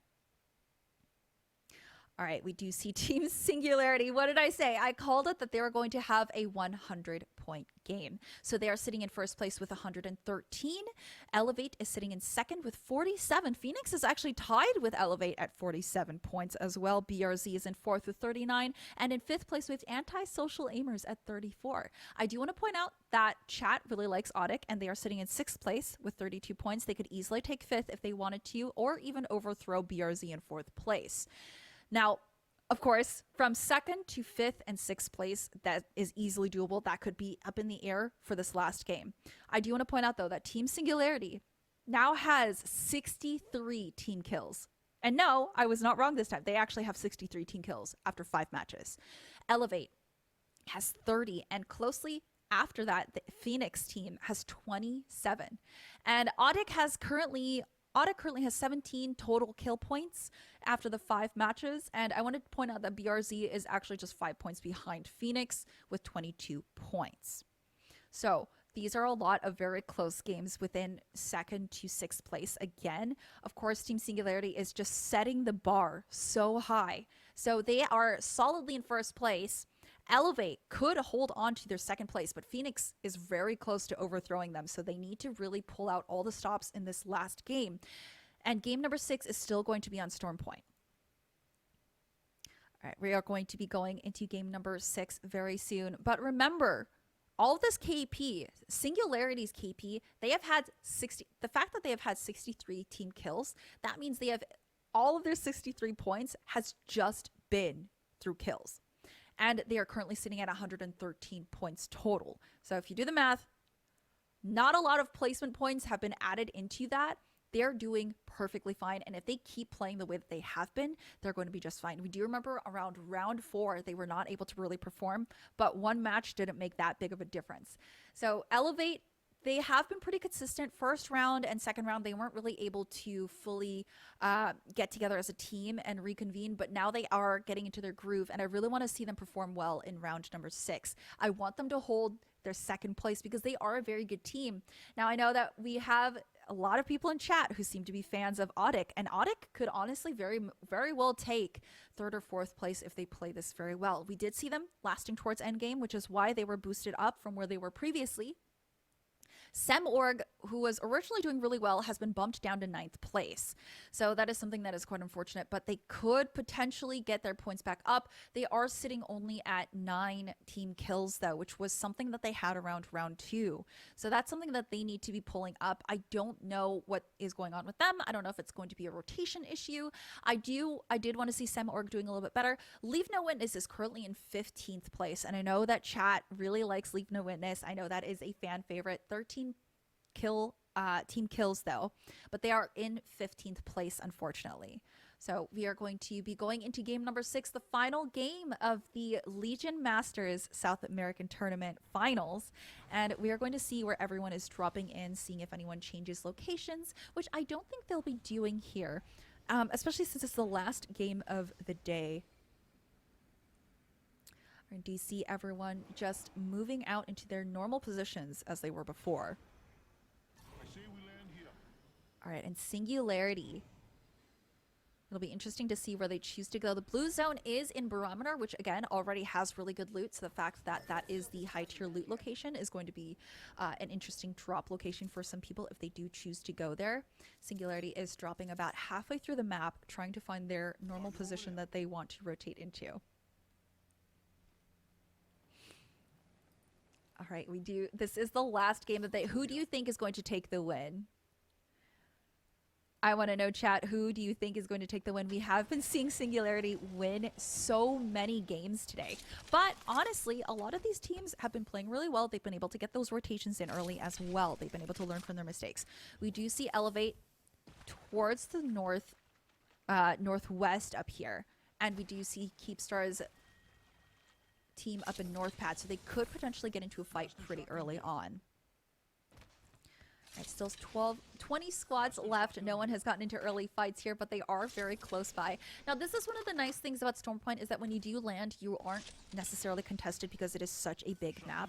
So that is one of the nice things. But of course, we do see in the C-Note Cave that there are 2 squads that are still fighting as they drop. Pirate Dream, Indra going down and does get fully eliminated. Pirate Team kind of in shambles here off the drop. They aren't fully able to connect on fighting here. And Thizar has to back off. He has no shields. And PD Asleep is not doing so well either. They're fully disengaging. They were not able to grab Indra's banner. And if they do survive this, they're going to be a 2-man team, which is not going to be good. Asleep getting caught out, taking way too much damage here. He may get eliminated before he gets over to Thizar. Thizar also has not had time to heal yet either. And they are just trying to rotate away. Pirate Dream finding a full shield. Thizar looking a little bit better now, but still has to heal his health. Asleep, trying to get any health back that he can, because if he gets looked down on, he is dead. And there goes the down on Asleep. Unfortunate for him, but now it's down to Thizar. Is he going to try to fight this, or is he going to fully back off? He is Ashe, and he almost has his ultimate, so he could be able to get away if he wanted to, but unfortunately, he is getting full scent on, and Pirate Dream, this might be that might be the end for them, and that was the end of Pirate Dream, and that was Dude Esports that finally won against. They are disrespecting them a little bit, but they did win that fight. If you remember, the last match, they wanted to contest them, but they were unable to. So Dude Esports does have 3 KP off the drop, and now they were the first squad to be taken out. So Pirate Dream is out in 20th place.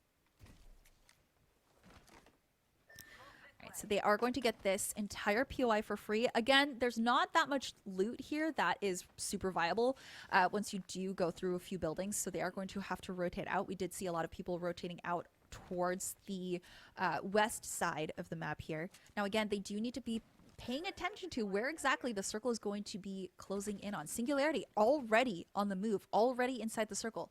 This is something that they excel at. They are incredibly good at maintaining map composure, making sure to keep their presence known, but also to keep moving and to take position in late game circles. Now, I don't know how many people in chat hate spiders. I know J Reality hates spiders, but they drop really good loot and to take position in late game circles.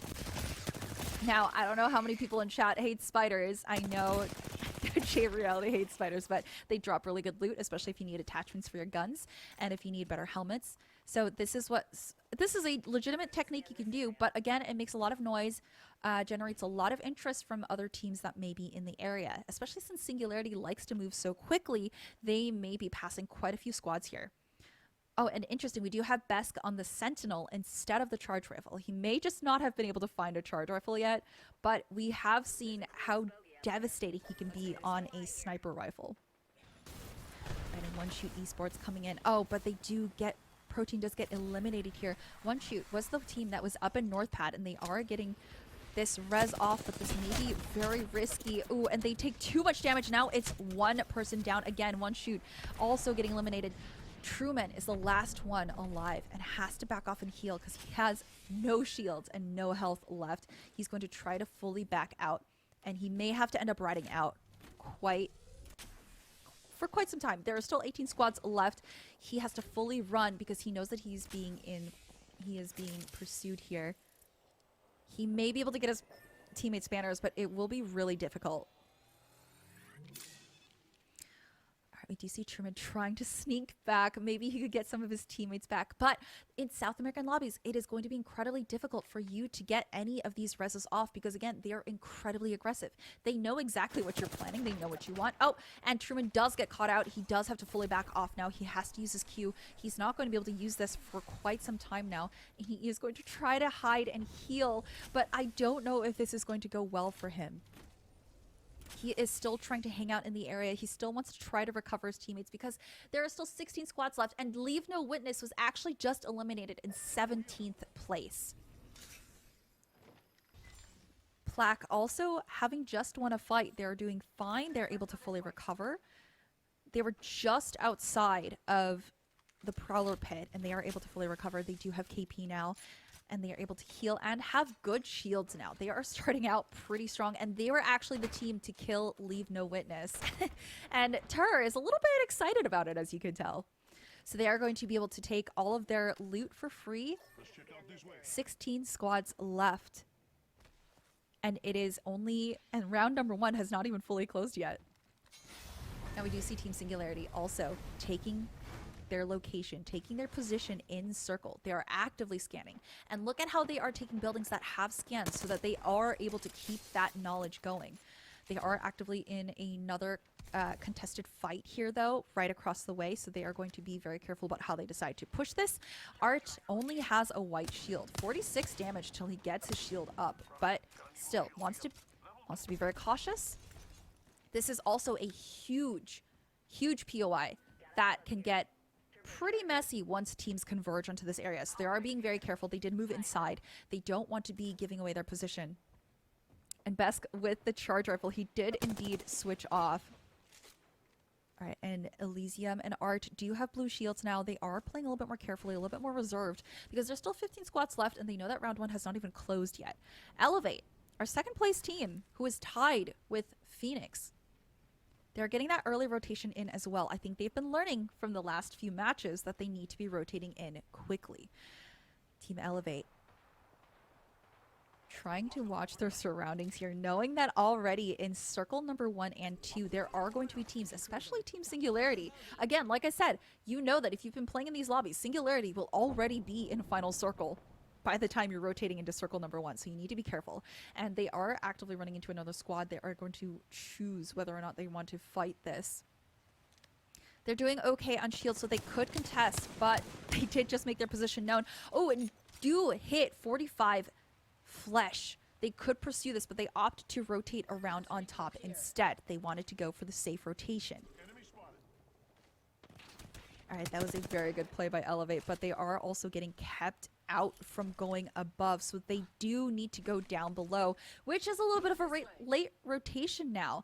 This is not something that you want to be, this is not a position you want to be in. You made yourself known on the higher ground, but now you have to move towards where that other team went, and they must be fully healed by now.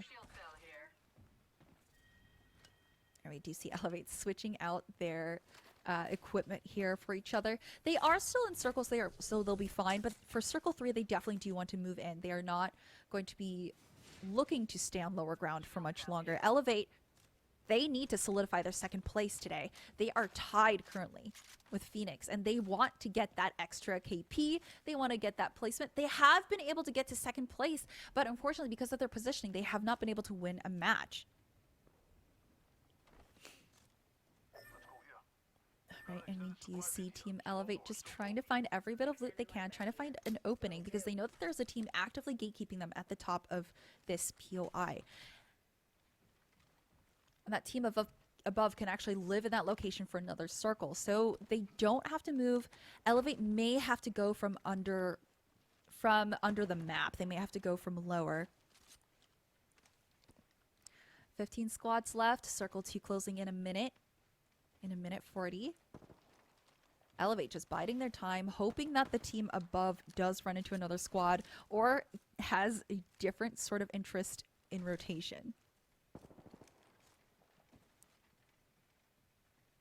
Right, Ben and Nellas hoping for any sort of connection so that they can get their blue shields up to purple at least. But Unfortunate. We do see a member of Phoenix go down, but they do exchange a kill. So they are able to exchange 2 downs. Phoenix is in an active fight. Phoenix does take down Tur, as we see in the kill feed. So Phoenix is also still alive. That is the team that Elevate is looking to hopefully eliminate early on, because they are the ones that are tied for first place. So they know that they have KP. Plaque 2 Duma was just eliminated, and those kills go to Phoenix. Now, Elevate does see this, and they do know that they are in danger. Their placement is in danger already. Elevate's points have already been outdone because they were tied. Now, Team Zen, we did see them rotating early on, but not quite able to connect too much on kills here. Zen is currently in 14th place, and they do have 5 team kills. So while they may be able to rotate in pretty quickly, they are also not able to fully connect on heals and get these team fights done as efficiently as they want to. Singularity already holding their position. They do want to move. They know where the next circle is going to be. They are 1 step ahead, and they do know that they need to rotate past the squad, but they are actively looking for other squads that may be rotating into this location just to get into this circle currently. Dupla still alive here, holding down their ground in a fight, poking battle, really. I wouldn't say it's a fight. It's more of a poking battle. And Dupla is currently in 16th place as well. So Dupla, even though they showed up for qualifiers, they are not doing as well for finals. It's Vamo time, keeping an eye on them from the high ground. They are taking their time and being sneaky. Now, because this is the last match of the day for South America, they are taking their time. They do want to play a little bit slower. They want to play for that placement. They want any extra points they can get. And that is exactly what they're doing. We're going to see SST in a fight, backing off, trying to find a better position. They are within the next circle, so they are in circle 3. They are holding it. They may run into Singularity very soon, though. Again, Singularity likes to move in pretty quickly. We did see in game number 2 where Singularity was not able to rotate in very quickly, and they were punished for it and taken out early. Hopefully this is not one of those matches for them, because they have been holding strong, but even if they do lose out on them, they might be okay. Now, Team Brotherhood is the team that was actually holding out the other team here in this location, holding the top ground. They can stay here for a little bit longer, but the 3rd circle is going to pull away from this location, and Ender still not sitting on blue shields. This could be pretty detrimental to him, especially as Gibraltar. With round 2 closing, they want to get as much damage and shields up as possible. Right, and round 3 is closing now. Oh, and BRZ living outside of the zone, crafting every single bit of heals that they can. Hopefully they don't get eliminated here. Circle 3 is where it starts to get a little bit dicey. TikTok looking pretty good, staying up on this on the top of circle number 3. They do have long range weapons as well as short range, so they should be pretty set on if anyone pushes them. And they do have a caustic as well. Moretta still not having switched off of caustic at all, and they do have the knowledge that someone was peeking in, so Moretta is keeping an eye on whoever might be pushing in closer.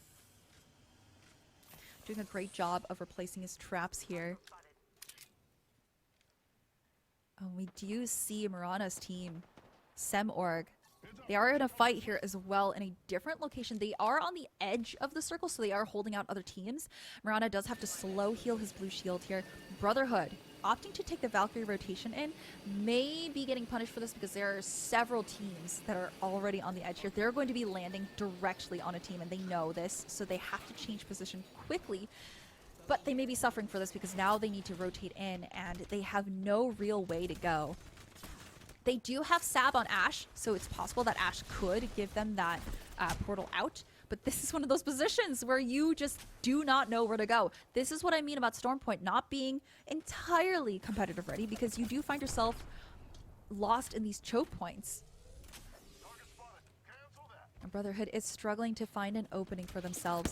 They know that there is a team holding them out. There are two teams, and they are going to eat that nade. That was two members of Brotherhood down immediately. Ender, Gibraltar, the last one left, does get the quick res on Sab, but Sab has to completely reset, and Ender is only on white shield, and he may go down here. He needs to pop these heals, but he is also getting bombarded by everything in their arsenal. Ender struggling, just trying to keep himself alive, backing off with 1 HP, but does get eliminated.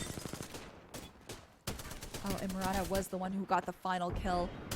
And Singularity doing just fine here in a team fight, looking healthy. They are trying to push out this other team because they do want to rotate around them, and they do get the final kill. And that was Antisocial Aimer that was out in 13th place. Singularity did push past this team.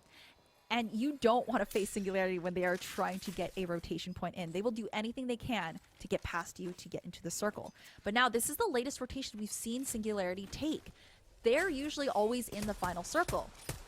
So they are lagging behind a little bit further along than what I would like to see from Singularity. So they are struggling a little bit to get into the circle. Dupla still holding strong up top. They're in a very good position. They only have to worry about the team that is above them currently. But they are doing fine. They do have long range. They are able to get all of these overlooks on the other teams surrounding them. They do have the doors still. They're fine. They don't have a bunker legend, so unfortunately that is not something that they can help against. And that's actually Audic, Team Audic, trying to come down, trying to take this building and this loot drop possibly. But Dupla did not notice them come in, does not know which way they're going to be coming in from. But Dupla's looking healthy. They have full shields. They have full health. And we do see Team Elevate also rotating in, taking a lot of damage. They do have some KP, but this is not going to be enough for them to fully be able to secure their second place. So now they need to fully reset, heal. They were one of the teams that was coming down from the cliff here. They do need to be careful because, again, this is a huge area, and there are 11 squads left, and there's only one building that you can really play out of now. And that is where Team Dupla is sitting currently.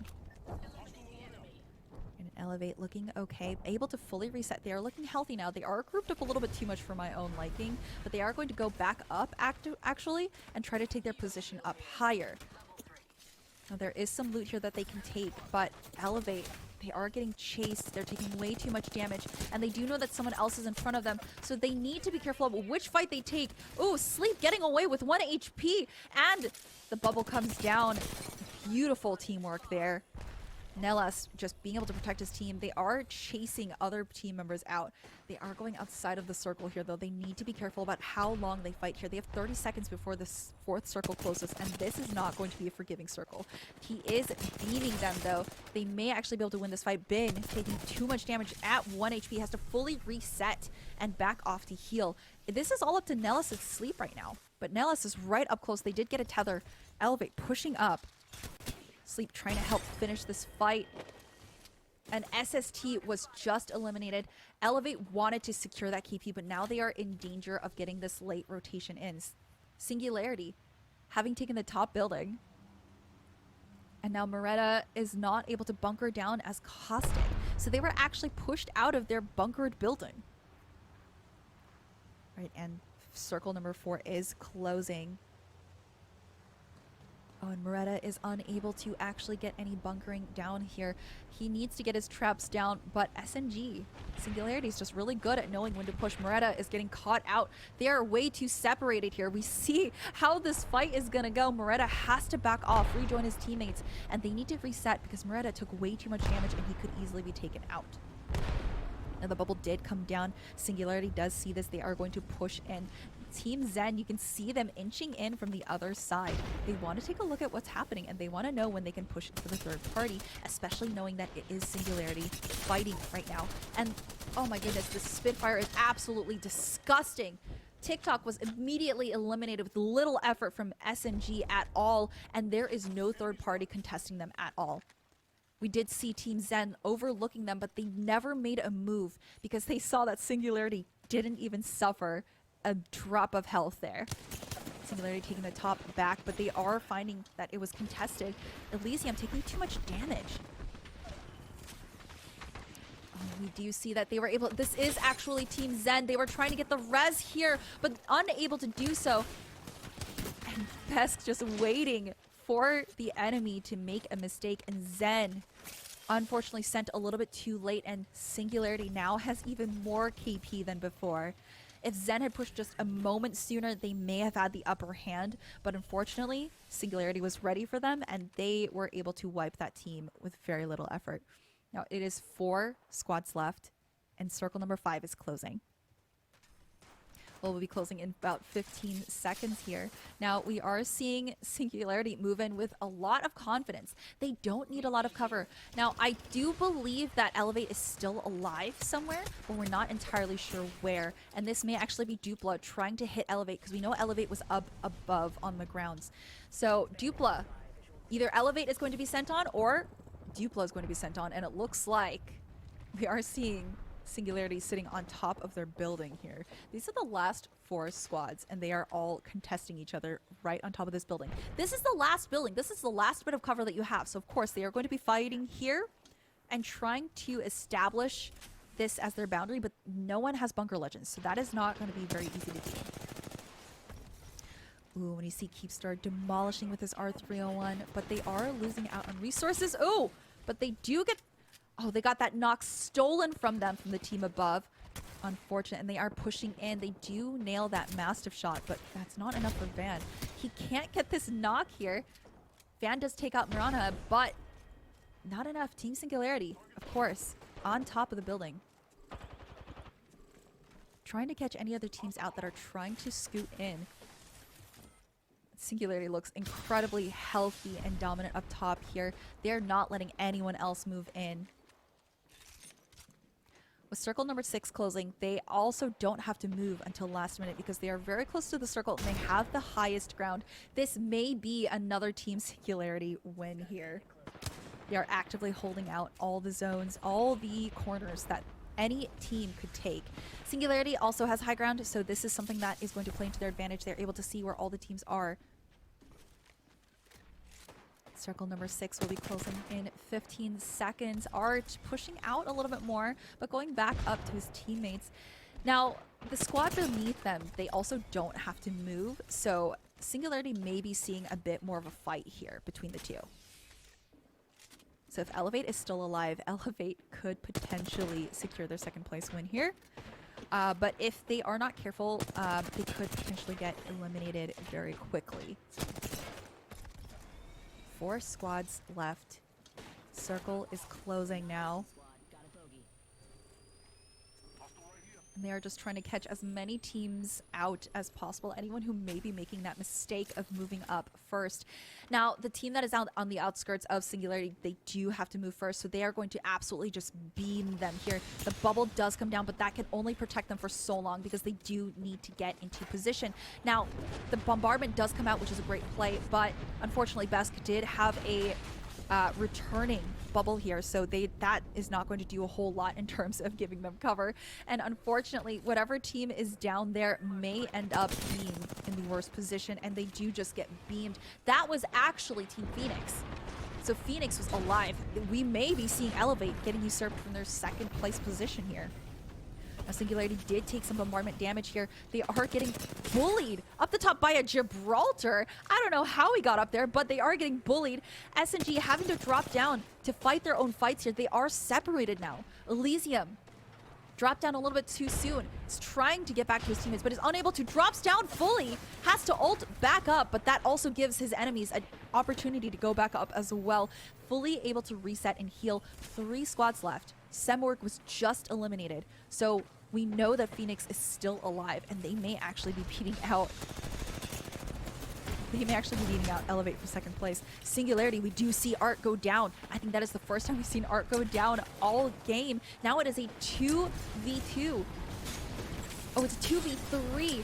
Besk taking a little bit too much storm damage here, trying to get these PK shots, doing enough damage, but the circle is closing and he has to shield, and he's going to lose out because his health damage is just way too low. He's trying everything he can to secure the kills, and he survives just long enough that Team Singularity is the winner of map number 6. Game number 6, a game that they should not have won by any means, but they absolutely held out just long enough, healing just enough to make sure that their enemy team died before them, and they have most definitely just won the championship today. Incredible play from Singularity there. They made quite a few mistakes, but they were able to tighten up as a team so that they weren't completely punished for that. Now, before this, I want to point out that, again, this team has 63 team kills just from 5 matches, and from this last match, we may be seeing them step that up to 100 points. just in terms of team kills, 100 team kills, because they have been able to work so well together as a team, crossfiring. And even if they do make mistakes, they are able to quickly recover from that. And that is something that I have not seen from any other team here. We are waiting for the final scores to be tallied, but incredible play for Singularity. And Semorg, congratulations for lasting so long in this last match. They definitely learned from all the previous mistakes they made in the other lobbies, and they did a great job of being able to survive. I don't know if it's going to be enough to pull them up into a higher standing. I'm very sad to see that Elevate had been eliminated earlier on. And it does seem like Phoenix will have taken second place. So let's go ahead and look at the scoreboard for the final standings for today. All right, Team Singularity.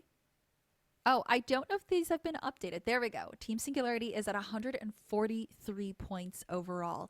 Phoenix did take second place with 63 points, and Elevate is in third with 54. BRZ was close behind with 42 points, and Antisocial Aimers was in fifth with 35, and Audic was in sixth with 33, and Semorg was in seventh place with 32 points. I am incredibly impressed with the way that Singularity played and performed today. Even with their mistakes that they made, they were able to adjust so quickly. Phoenix did a fantastic job. They were caught out a little bit too early on the rotation once the final circle was closing, and they did last for a lot longer than I expected them to. Semorg made it back into top 10 place, which is great. Elevate did a fantastic job, just unfortunately was unable to show up for the last two matches and did not secure their second place win, but they did end up getting third. So congratulations to the top 5 teams here. Team Singularity absolutely winning the day with a whopping 143 points. Incredible plays from all the teams here today. Now, I want to point out that Singularity did not get 100 team kills. They got really close, 81.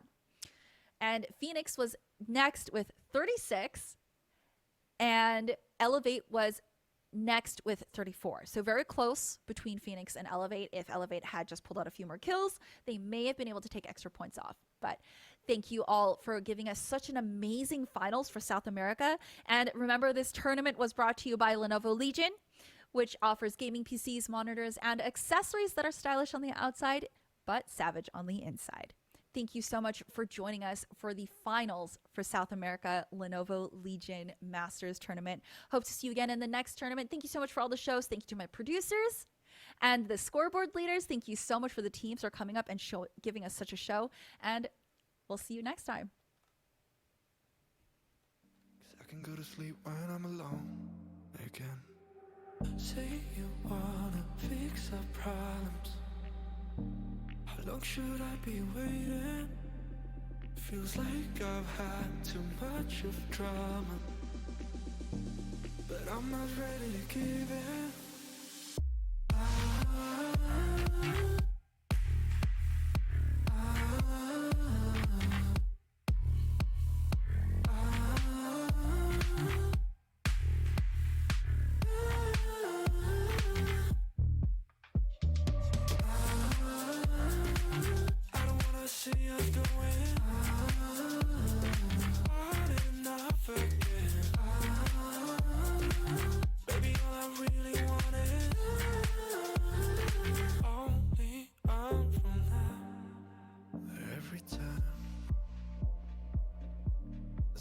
Of your good side, I start wondering how I could make it last a little longer.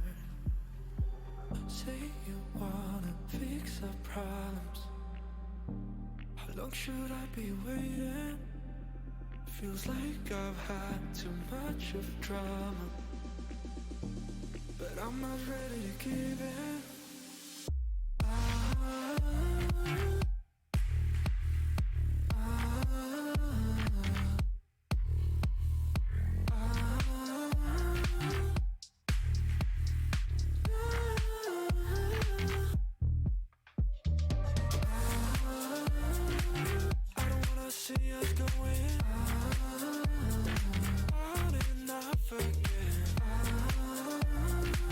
Baby, all I really want